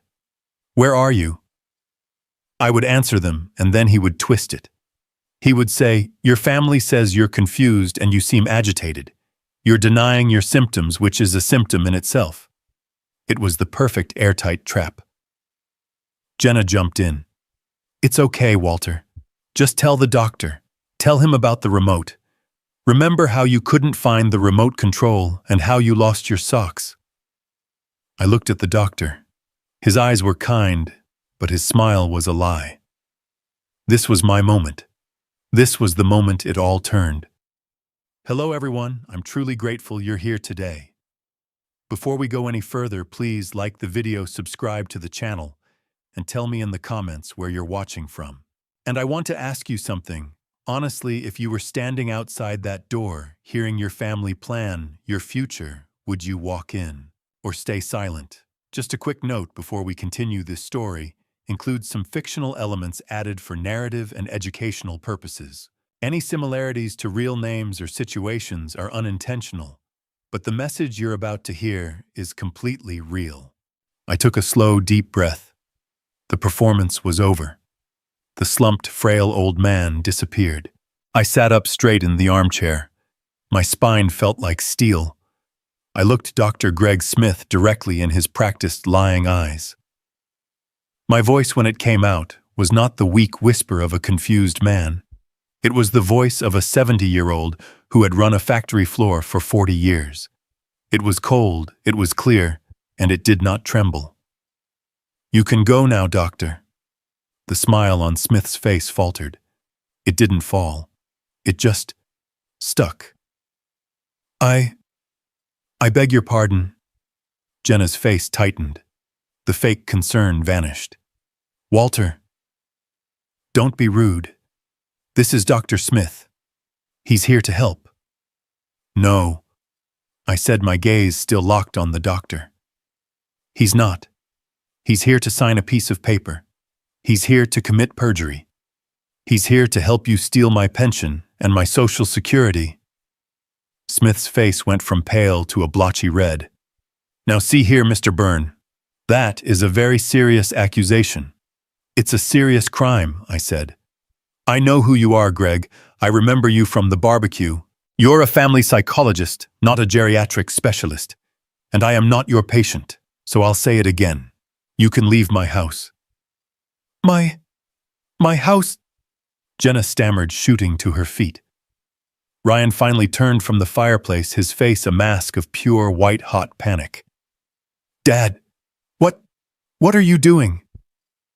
"This is my house, Walter," Jenna shrieked, her voice cracking. "And you are. You're confused. This is exactly what we were talking about. You're paranoid. You're having an episode. Am I?" I turned my gaze on her.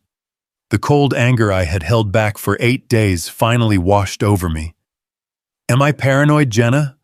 Or do I just have good hearing? Am I paranoid to know that you were planning to put me in Golden Meadows?" The room just stopped. The name. I had said the name. The words hung in the air like a death sentence. Jenna's mouth opened, and a little "oh" sound came out. She looked at Ryan, her eyes wide with animal panic. This wasn't in her script. Ryan looked like he was going to be sick. He stumbled forward. "Dad, you heard us."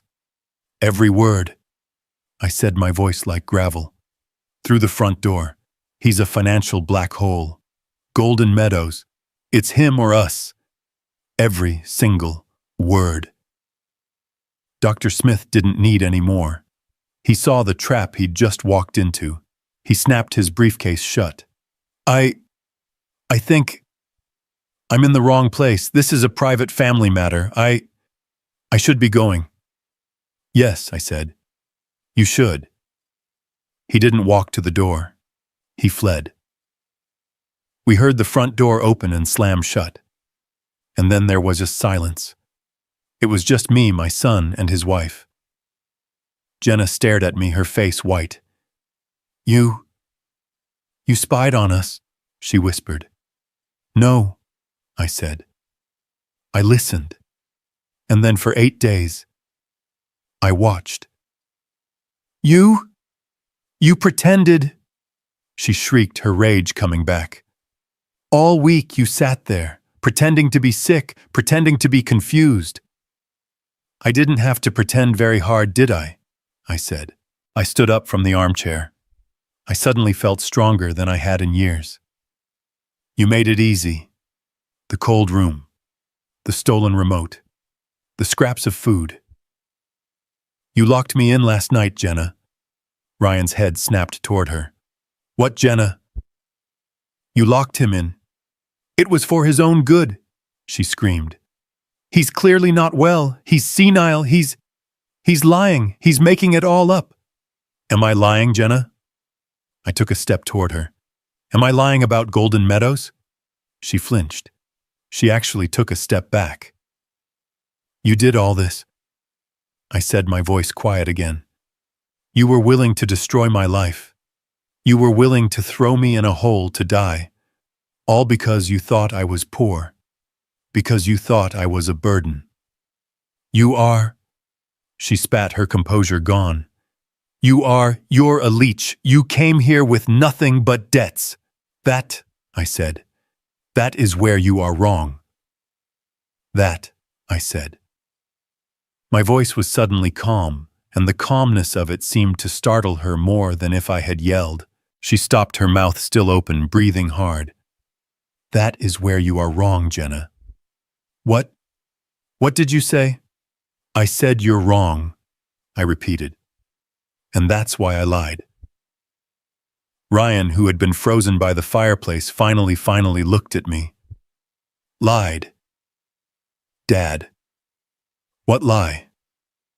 I looked at Jenna. I watched her pupils, already wide with anger, narrow into confused slits. My father, Hector, he didn't leave me any debts, I said. I let the words land one by one like stones dropping into a deep, dark well. He didn't leave me taxes. He didn't leave me nothing. Then, what? Ryan stammered, taking a half step forward. Then what did he leave you? I held Jenna's gaze. I didn't look away. He left me $18 million. Silence. The word just hung in the air of the messy living room. $18 million. It wasn't a sound. It was a physical object. It sucked all the air out of the room. Ryan's mouth opened a little O of disbelief. He just stared. He looked from me to Jenna and back to me as if he was sure he'd misheard, as if his senile old father had finally completely lost his mind. Jenna's face. It was a painting of disbelief. The rage just froze. It solidified on her features, her face a white contorted mask. What? What did you just say? She whispered. The word was hollow. 18 million. I repeated, my voice flat. I was tired of playing a part. I was just tired. 3 farms in Wyoming with active natural gas leases, and a house on the ocean in Maine. The lawyer's estimate is 18 million. Jenna's hand, which had been clenched into a fist, slowly uncurled. She looked at her own hand, then back at me. She wasn't processing it. I could see the gears in her head turning, trying to make the two realities fit. The leech in the sunroom. The 18 million. They didn't go together. It was a system error. You're lying, she said. It wasn't an accusation. It was a plea. You're confused. You read it wrong. You're senile. I'm not confused, Jenna, I said. I'm not senile, and I'm not lying. And then it happened. The mask of rage and disbelief didn't just fade. It shattered. It was like a dam breaking. A sound tore out of her throat. It wasn't a word. It was a high-pitched, strangled scream of joy. Ha! Ha! Ha! Her face, which had been paper white, flooded with a blotchy red color. 18 million? She shrieked the number, and it was a sound of pure, unadulterated, terrifying victory. Ryan! She screamed, spinning so fast she almost fell. She grabbed her husband's arms. Ryan, did you hear him? Did you hear him? 18 million, 18. Jenna, don't. Ryan stammered, his face still numb with shock. He couldn't keep up with her emotional whiplash. Oh, Dad! Jenna flew at me. Before I could so much as raise my hands, Her arms were locked around my neck in a hug so tight, it was suffocating. I could smell the floral lotion from her hands, the hairspray from her perfect ponytail. "You were joking!" she cried, her voice muffled in the shoulder of my old worn-out coat. "Oh, you were just joking. You terrible, wonderful, terrible old man, a joke. That's what it was. The debts, the taxes. You were playing a joke on us." She pulled back, her hands gripping my shoulders. Her face was a terrifying picture of happiness. Tears streamed down her cheeks, washing away her mascara. But her eyes were dancing. They were bright, hard, and calculating. "We're rich, Ryan, we're rich," she yelled, looking back at him over her shoulder. Then she turned back to me, her smile so wide it looked painful. Her grip on my arms was bruising. "Oh, Dad, we're so sorry. You must have been so upset thinking we believed you. We were just playing along with your little joke, weren't we? Ryan, we knew you were kidding." Ryan just blinked, his face completely pale. He looked sick. "You don't have to go anywhere," Jenna said, her voice dropping back into that syrupy, cooing spider-to-the-fly tone. Golden Meadows. What a silly, horrible idea. Why would you ever go there? We'll take care of you. We'll take care of everything. Right here we can. We can build an addition, a whole new wing on the house. We can knock out the kitchen wall. We'll build you your own apartment with its own kitchen and a new heater, a state-of-the-art heater. Whatever you want, Dad. Whatever your heart desires." She pulled me into another crushing hug. I just stood there, a 70-year-old man, in a cold house being held by a woman who 5 minutes ago had called me a leech. Her arms were locked around me. It wasn't a hug of love. It wasn't even a hug of relief. It was a hug of possession. It was the hug of a parasite that had just attached itself to a new, healthy, and very, very rich host. I looked over her shoulder at my son. He was watching his wife, and he wasn't celebrating. He was watching her, and he looked horrified. He was seeing her, maybe just maybe, for the very first time. He was seeing the same monster I was. I let her hug me. I let her dig her fingers into the shoulders of my old coat. I let her shriek with that terrifying giddy joy right next to my ear. "An apartment for you, Dad. A new car. We'll go on a cruise, whatever you want." My hands, which had been hanging limp at my sides, came up. I didn't push her. Not hard. I just placed my palms flat on her shoulders and unclamped her arms from my neck. I created space. I pushed her back just enough to see her face.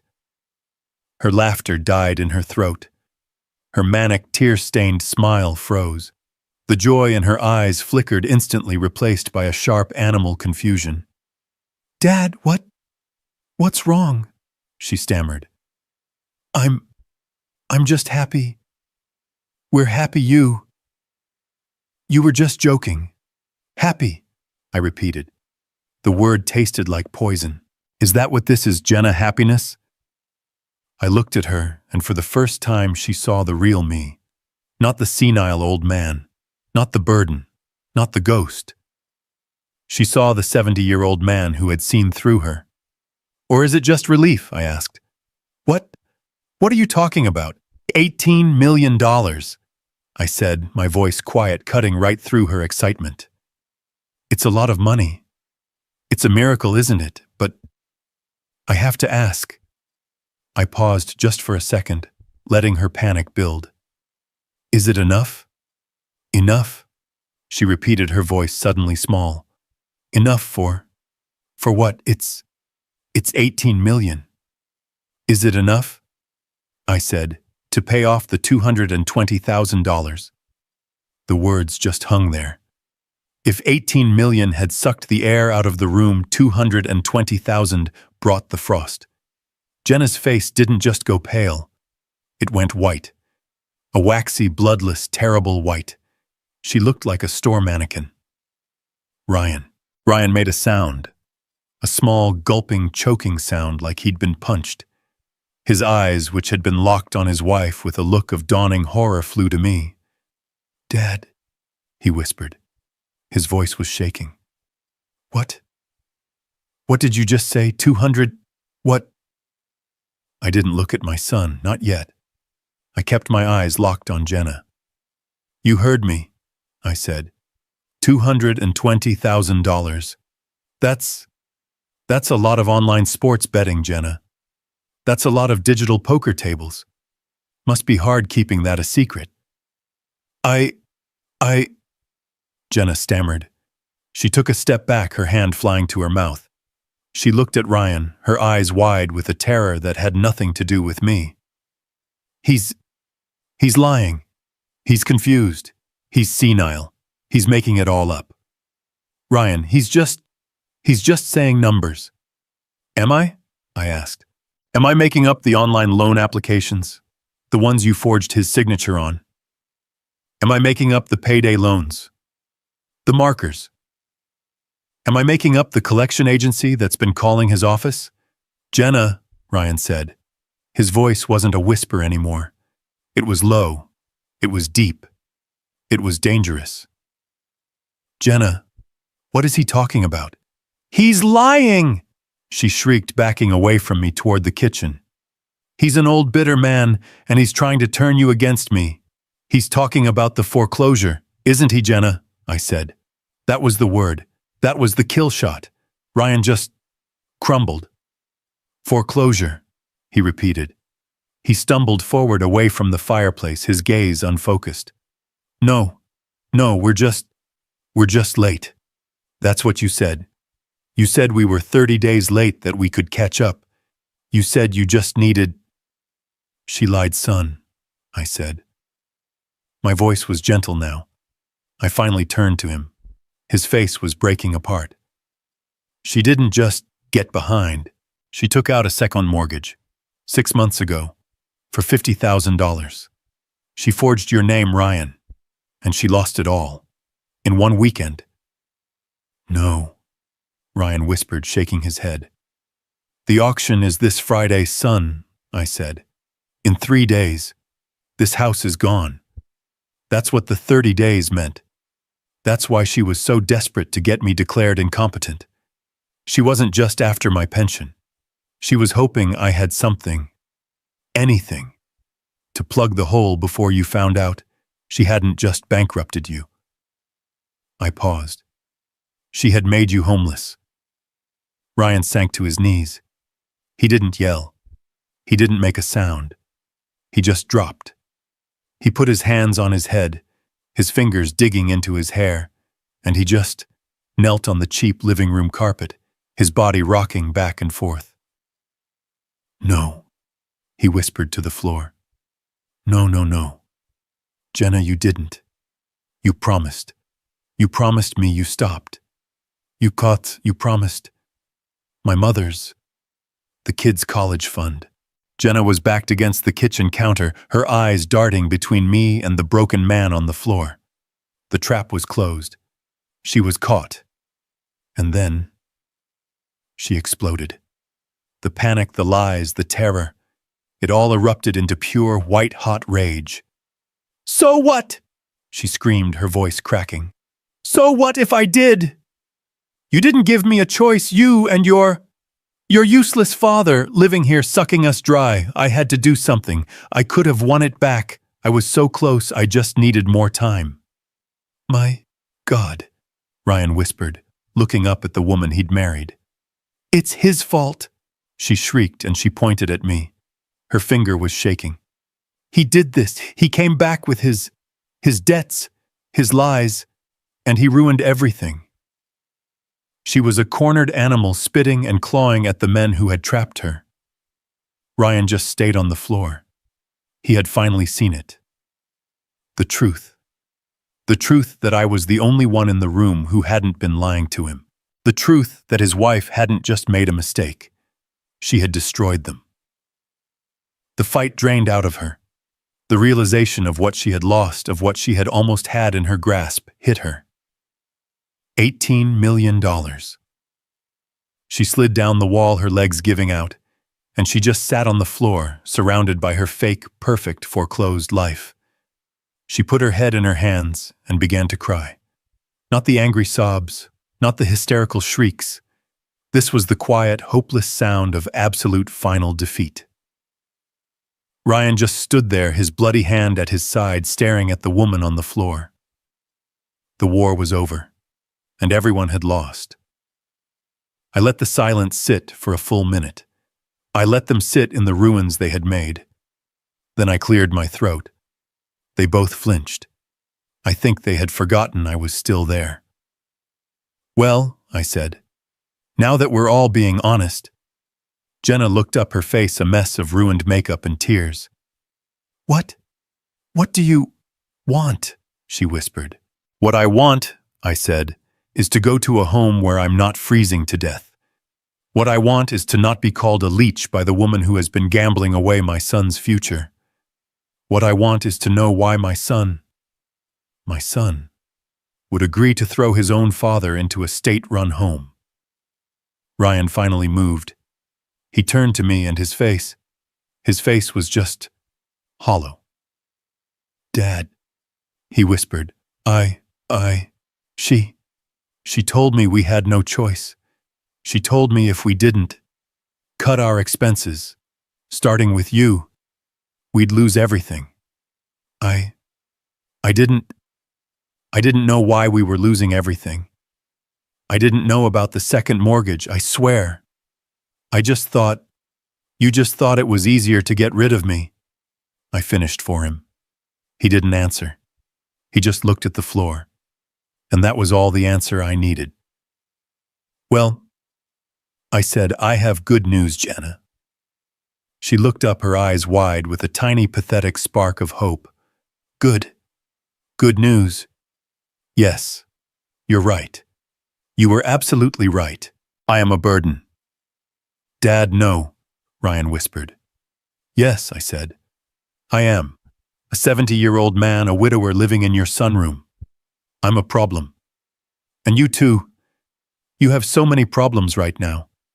The foreclosure, the gambling, the complete destruction of your marriage. The last thing you need is a senile old man hanging around." Jenna just stared, confused. What are you saying?"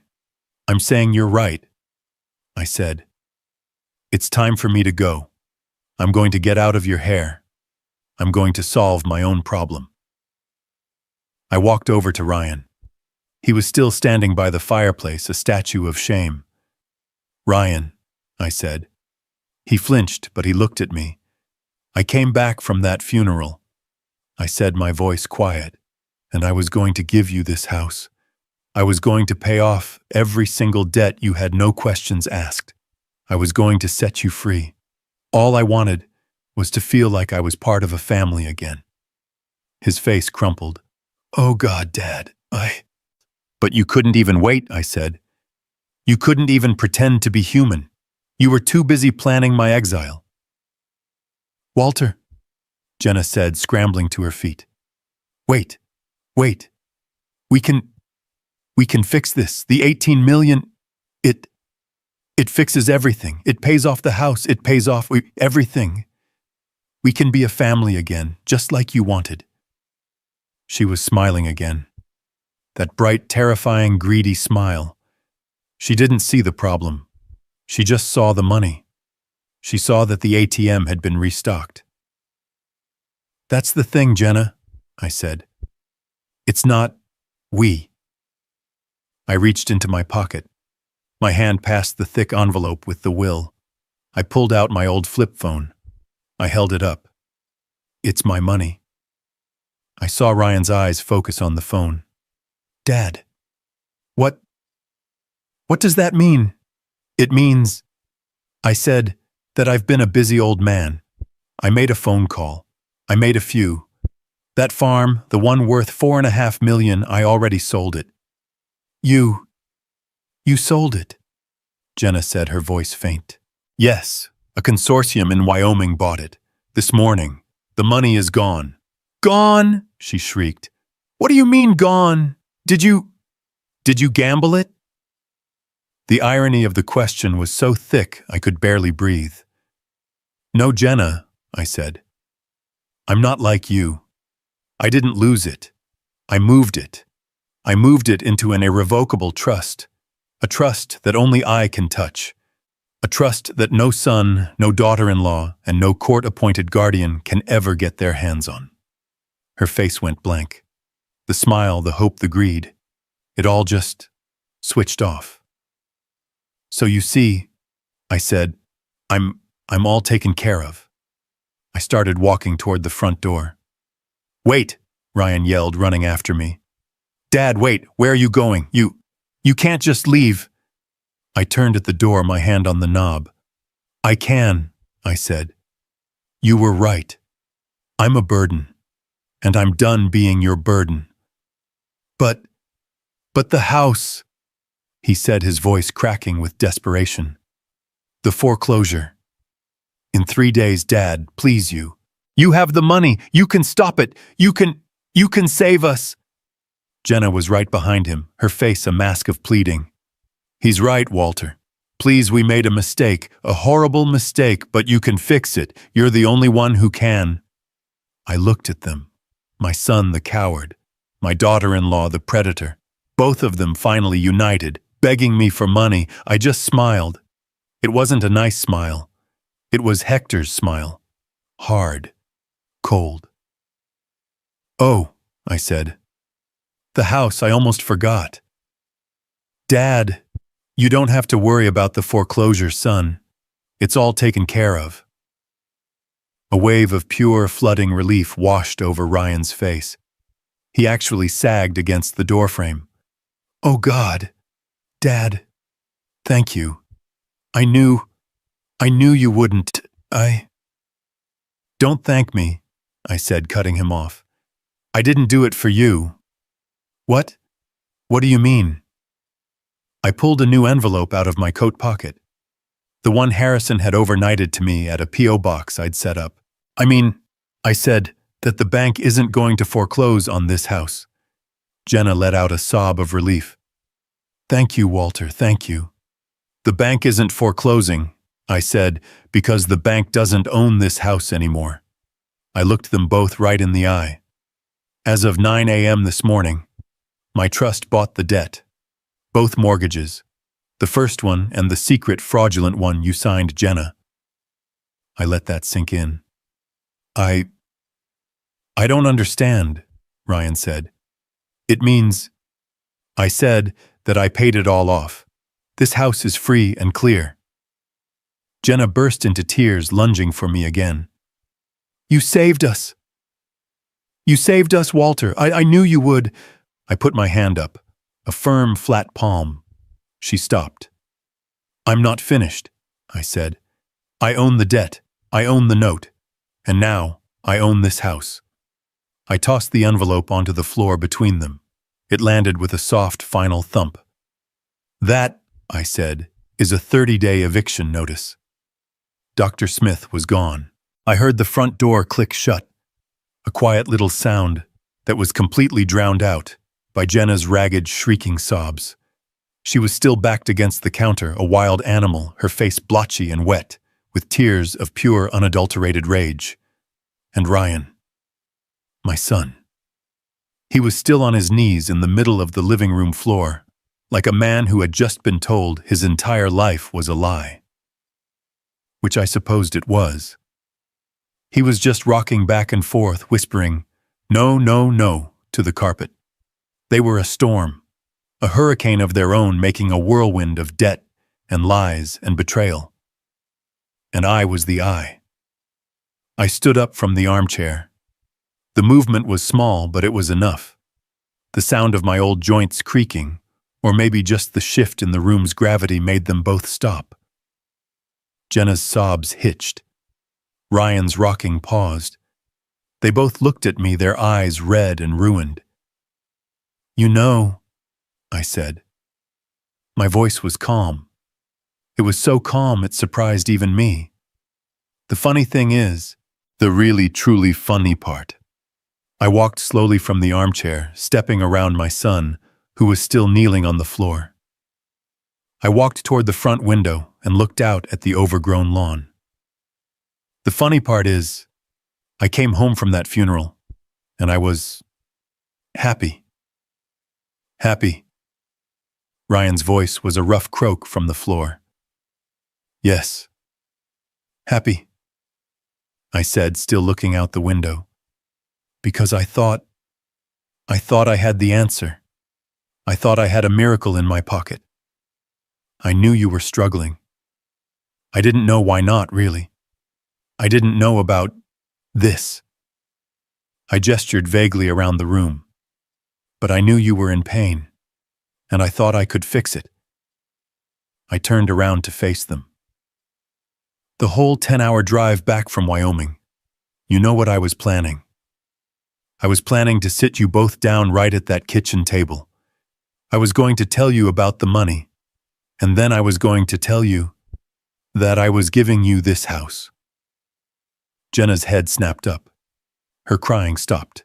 What, this house, I said. I was going to pay off the mortgage, whatever it was. I was going to sign the deed over to you and Ryan. A gift, no strings, all of it, and any other debts you had. The credit cards, the car payment. I was going to wipe it all clean. I was going to set you free. Jenna was getting to her feet. Her face was a mess of tear tracks and dawning desperate calculation. I didn't want the 18 million, I said. I just wanted a family. I just wanted a place to be. I thought I could buy my son back. I thought I could buy my way out of that cold sunroom. But you still can't, Jenna stammered. She stumbled forward, her hands outstretched. She was moving toward me, but her eyes were fixed on something I couldn't see. On the money. Dad, Walter, that's what we want. That's all we ever wanted. You can still do that. It's not too late. Ryan was looking at her, his expression unreadable. Jenna, stop. No! She shrieked, ignoring him and lunging at me. She didn't hug me this time.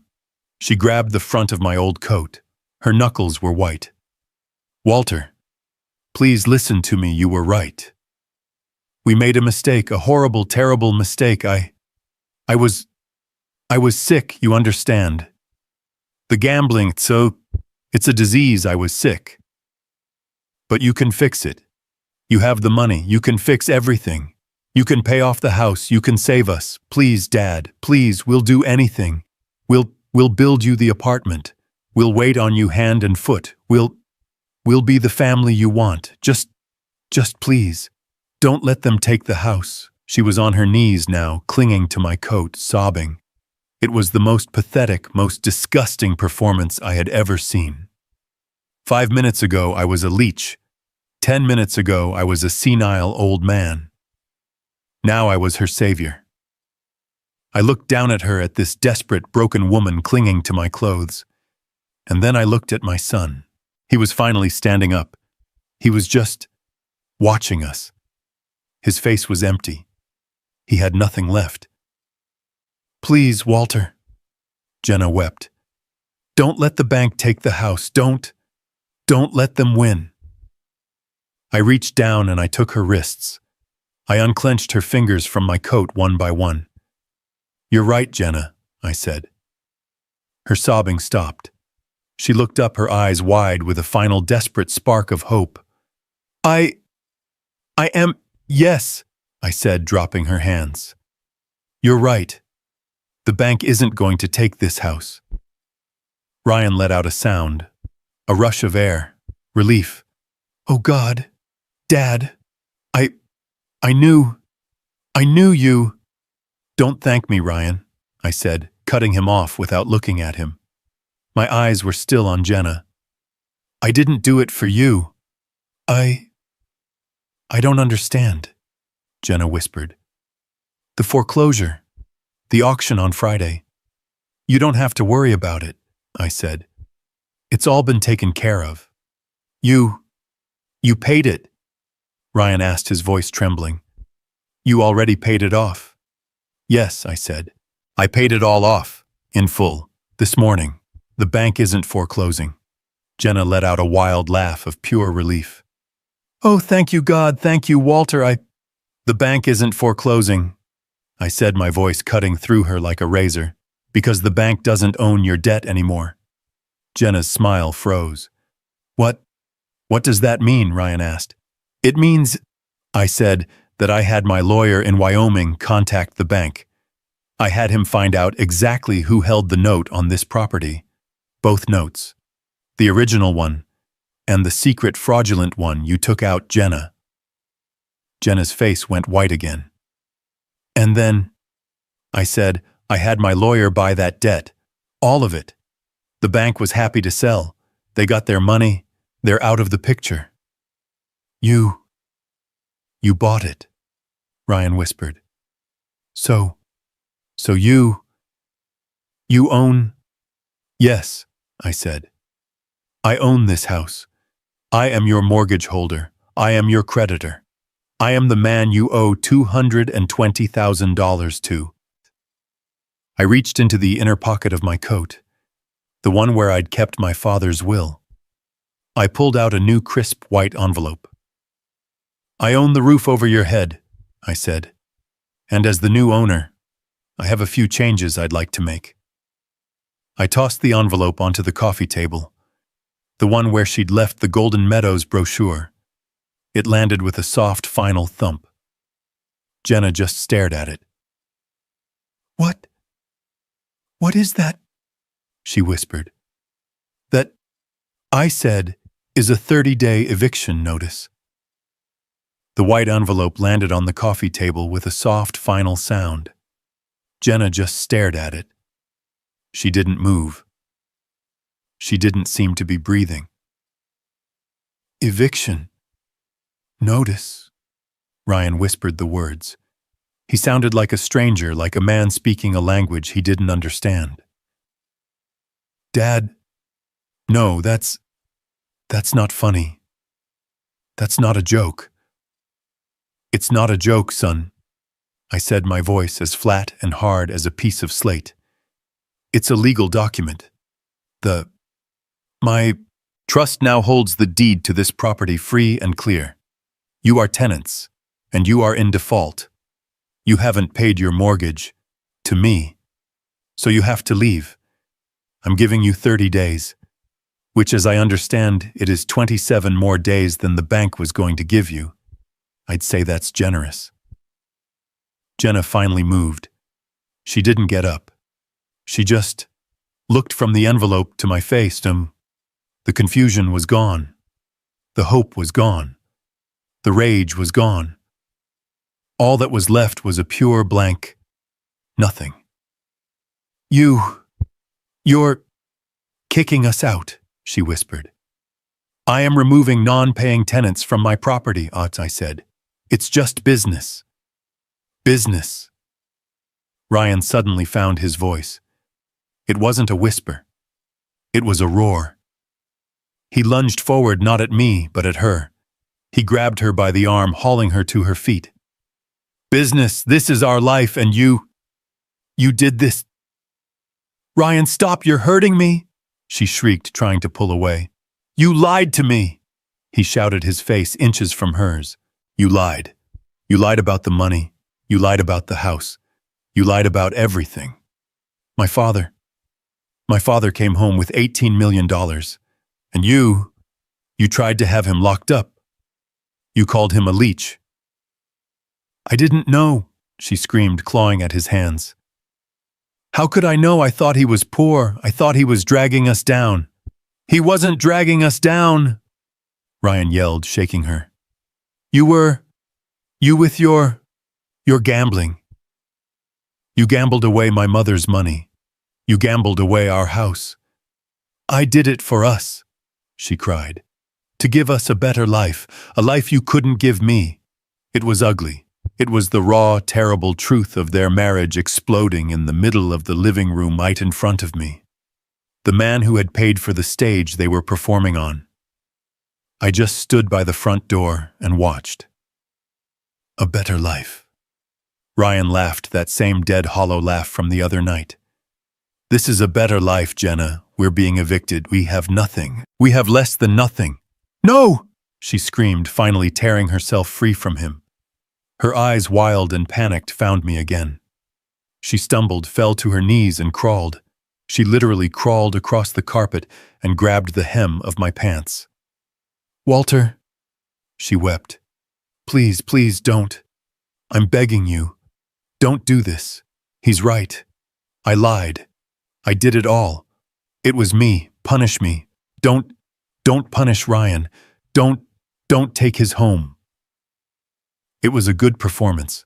A brilliant one, even. The self-sacrificing wife. The repentant addict. But I'd seen the real her. The one who had locked me in the sunroom. Punish you, I said, looking down at her. Jenna, I'm not punishing you. I'm just done. I pulled my pant leg free from her grasp. I came back from my father's funeral, I said, speaking to the room, to both of them. I came back here, and my heart was full. I was grieving my wife, but I was hopeful. I was hopeful because I thought I had the answer. I had $18 million, and I was going to give it all to you. Ryan just stared at me, his face wet with tears. I was going to pay off this house, I said. I was going to pay off your credit cards. I was going to pay off every single penny you owed Jenna, no questions asked. I was going to wipe the slate clean, and then I was going to buy myself a small apartment and leave you two in peace. I looked at Ryan. All I wanted, son, was a family. I just wanted to be invited over for dinner on Sundays. I wanted to not be a burden. Dad, Ryan whispered. I'm so sorry. You didn't what? I said. You didn't know, or you didn't care. You stood right there in that kitchen, and you listened to your wife plan my eviction. You heard her call me a leech, and you let her. You were going to sign the papers, Ryan. You were going to put your father, the man who raised you, into a state-run home. For money. For a house you were losing anyway. He had no words. Because there were no words. You made your choice, I said. Both of you. When you thought I was poor and useless, you decided I was disposable. Jenna was back on her feet, the tears gone, her face hard again. So, this is it. Revenge, you get rich, and you throw your own family out onto the street. That's your big, noble plan. No, I said. This isn't revenge, this is just consequences. You don't get to treat people like trash and then ask them for help. You don't get to lock a man in a cold room and then beg him to pay your bills. I turned my back on them. I put my hand on the doorknob. You see, Jenna, I said, looking over my shoulder. You were right about one thing. You and we are alike. You're a gambler, and so am I. You gambled your house, you gambled your marriage, you gambled my son's future, and you lost. And you? Ryan asked, his voice shaking. I gambled too, I said. 8 days ago. I gambled that my son deep down was still a good man. I gambled that if I was just pathetic enough, he would finally stand up and do the right thing. I looked at him, and my heart finally truly broke. I lost too. I opened the front door. The cool, fresh morning air hit my face. It felt like the first real breath I'd taken in 8 months. Wait, Jenna shrieked. Where are we supposed to go? What are we supposed to do? I stopped in the doorway. I looked at the two of them, a ruined man and a venomous woman standing in the middle of a house that was no longer theirs. Honestly, Jenna, I said, I don't care. I walked out the front door. I didn't slam it. I just closed it gently behind me. I heard the lock click.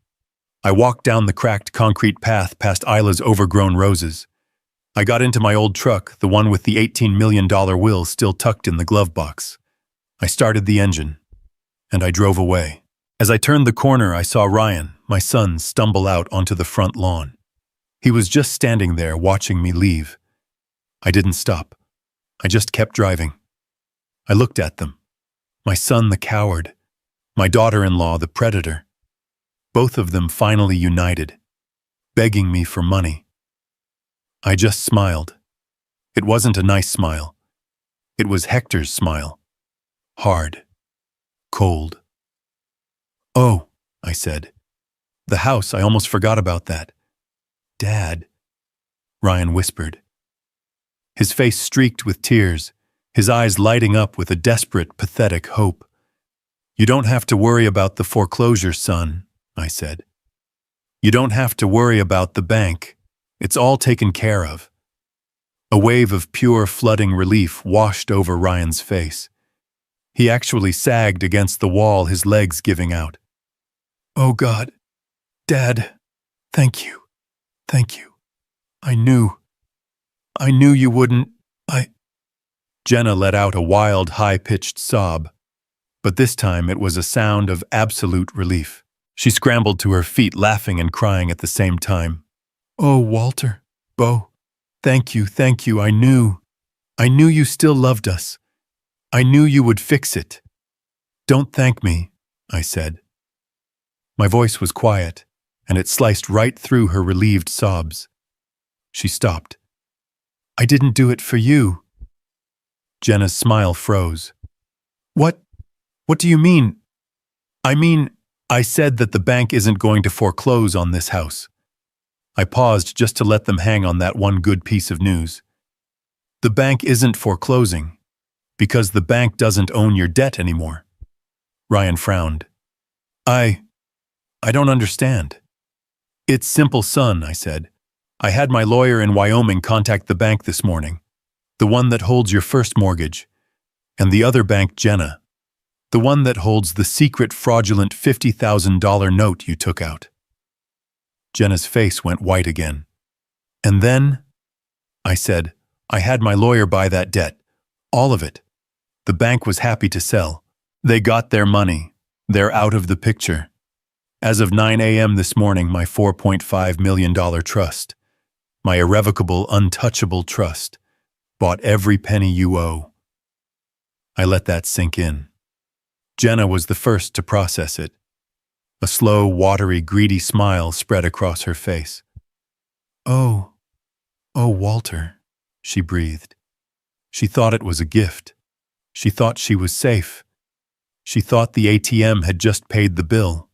She thought, "He's still a fool." You paid it off." Ryan whispered, his eyes wide with a hope that almost broke my heart. "Yes," I said. "I paid it all off. This house is free and clear." Jenna burst into fresh tears, lunging forward to hug me. You saved us, Walter. I knew you would, I knew." I put my hand up, a firm, flat palm in the air between us. She stopped, her arms outstretched, her face a mask of confusion. "I'm not finished," I said. I looked at Jenna. "You're right. I paid the debt. But you didn't. You still owe every cent. The bank just doesn't hold the note anymore." I looked at both of them, my son and his wife, standing in the living room they thought they had just saved. "I do." The confusion on their faces was absolute. "I am your mortgage holder," I said. "I am your creditor. I am the man you owe $220,000 to, plus the rest of the original mortgage. I own this house. You are just living in it." "Dad," Ryan said, shaking his head, I don't... What does that mean?" I reached into the inner pocket of my coat, the one where I'd kept my father's will. I pulled out a new crisp white envelope, the one Harrison had overnighted to a post office box I'd set up 2 days ago. "It means, Ryan," I said, "that as the new legal owner of this property, I have a few changes I'd like to make." I tossed the envelope onto the coffee table, the one where she'd left the Golden Meadows brochure. It landed with a soft, final thump. Jenna just stared at it. She knew what it was before she even read it. "What? What is that?" she whispered, her voice trembling. "That," I said, "is a 30-day eviction notice. I am terminating your tenancy. You have 30 days to get your things and get out of my house." I didn't wait for them to scream. I didn't wait for them to beg again. I just turned around. I heard Jenna shriek my name, a sound of pure animal rage. I heard Ryan yell, "Dad, wait, you can't." I just walked out the front door. I pulled it shut gently behind me. I heard the lock click. I walked down the cracked concrete path past Isla's overgrown roses. I got into my old truck, the one with the $18 million wheel still tucked in the glove box. I started the engine, and I drove away. As I turned the corner, I saw Ryan stumble out onto the front lawn. He was just standing there, a silhouette of a man watching his father drive away. I didn't stop, I just kept driving. I drove east. I didn't know where I was going. I just pointed the truck toward the rising sun, and I didn't look back. I drove for 2 days. I slept in a cheap motel in Pennsylvania, the kind with thin walls and a plastic ice bucket. I paid in cash. I sat on the strange, stiff bed, and I ate a bag of peanuts for dinner. I had $4.5 million locked in a trust, and I had never felt more alone in my entire life. But I wasn't a victim. I wasn't a ghost. I was just done. I kept driving east, following a pull I didn't understand. I drove until the air changed, until it stopped smelling like damp Ohio soil and started to smell like sharp pine and cold, clean salt. I drove to Maine. I found the address on the deed, the one I'd only seen on paper. 14 Lighthouse Road. It wasn't a mansion. It was a small gray-shingled house perched on a cliff overlooking the Atlantic. It was strong-weathered, and it looked like it belonged there. It looked like Hector. I unlocked the door with the key Harrison had overnighted to the post office box I'd set up. The air inside was still and cold, but it was a clean cold. It smelled of old wood and the sea. There was a bed, a solid table, and one good chair facing the ocean. It was more than the sunroom. It was mine. I slept for 12 hours. When I woke up, I made coffee and sat on the small wind-blasted porch watching the lobster boats pull their traps. My life as Walter Byron, the burden was over. The next day, I called Harrison. "Walter," he said, his voice relieved. "We were wondering where you'd gone. The Ohio house, it's done. The 30 days were up. They moved out last week. We have the keys. The house is empty." "Good," I said, watching a gull hang motionless on the wind. "Sell it. Put it on the market." "And the rest of it?" he asked. "The other 2 farms in Wyoming, the ones with the gas leases." "Sell them," I said. "Sell everything. Liquidate it all, except this house in Maine. I'm keeping this house." Harrison was quiet for a moment. "Walter, that's the bulk of the estate. That's over $14 million conservatively." "I know," I said. "I know exactly what it is, and I know what I want to do with it." "What's that?" "I want to start something," I said. "I want to build something. I want to call it the Isla and Hector Barn Trust." I explained my idea to him. A foundation, a non-profit. It wouldn't be a charity that just handed out checks. It would be a legal weapon. A fund dedicated to one thing, providing immediate aggressive legal aid and emergency housing for the elderly. For people who were being financially abused, neglected, or exploited by their own families. For every man like me freezing in a sunroom. For every woman being told she's forgetful, while her children drain her bank account. For the ghosts in the house, the ones who are told they're a burden just waiting for a crooked doctor to sign a paper. We would be their lawyers. We would be their shield. We would fight the Dr. Smiths of the world. We would stop the guardianships before they happened. We would use Hector's money to protect the vulnerable. Harrison was silent on the other end of the line. When he finally spoke, his voice was thick with an emotion I hadn't heard from him before. My God, Walter. Hector. He would be so unbelievably proud of that. I think so, I said, looking out at the endless gray water. I think he finally is. I sat on that porch for a long time after the call.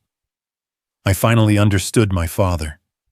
All my life I'd seen him as a hard, cold man who worked in the mines and kept to himself, a man who disapproved of me for being soft, for leaving Wyoming. But I knew another story. A secret I'd learned from another Taunton months ago, a man named Alfred Thorne. Alfred had been a passenger in my rideshare car back when I was still driving for pennies to survive.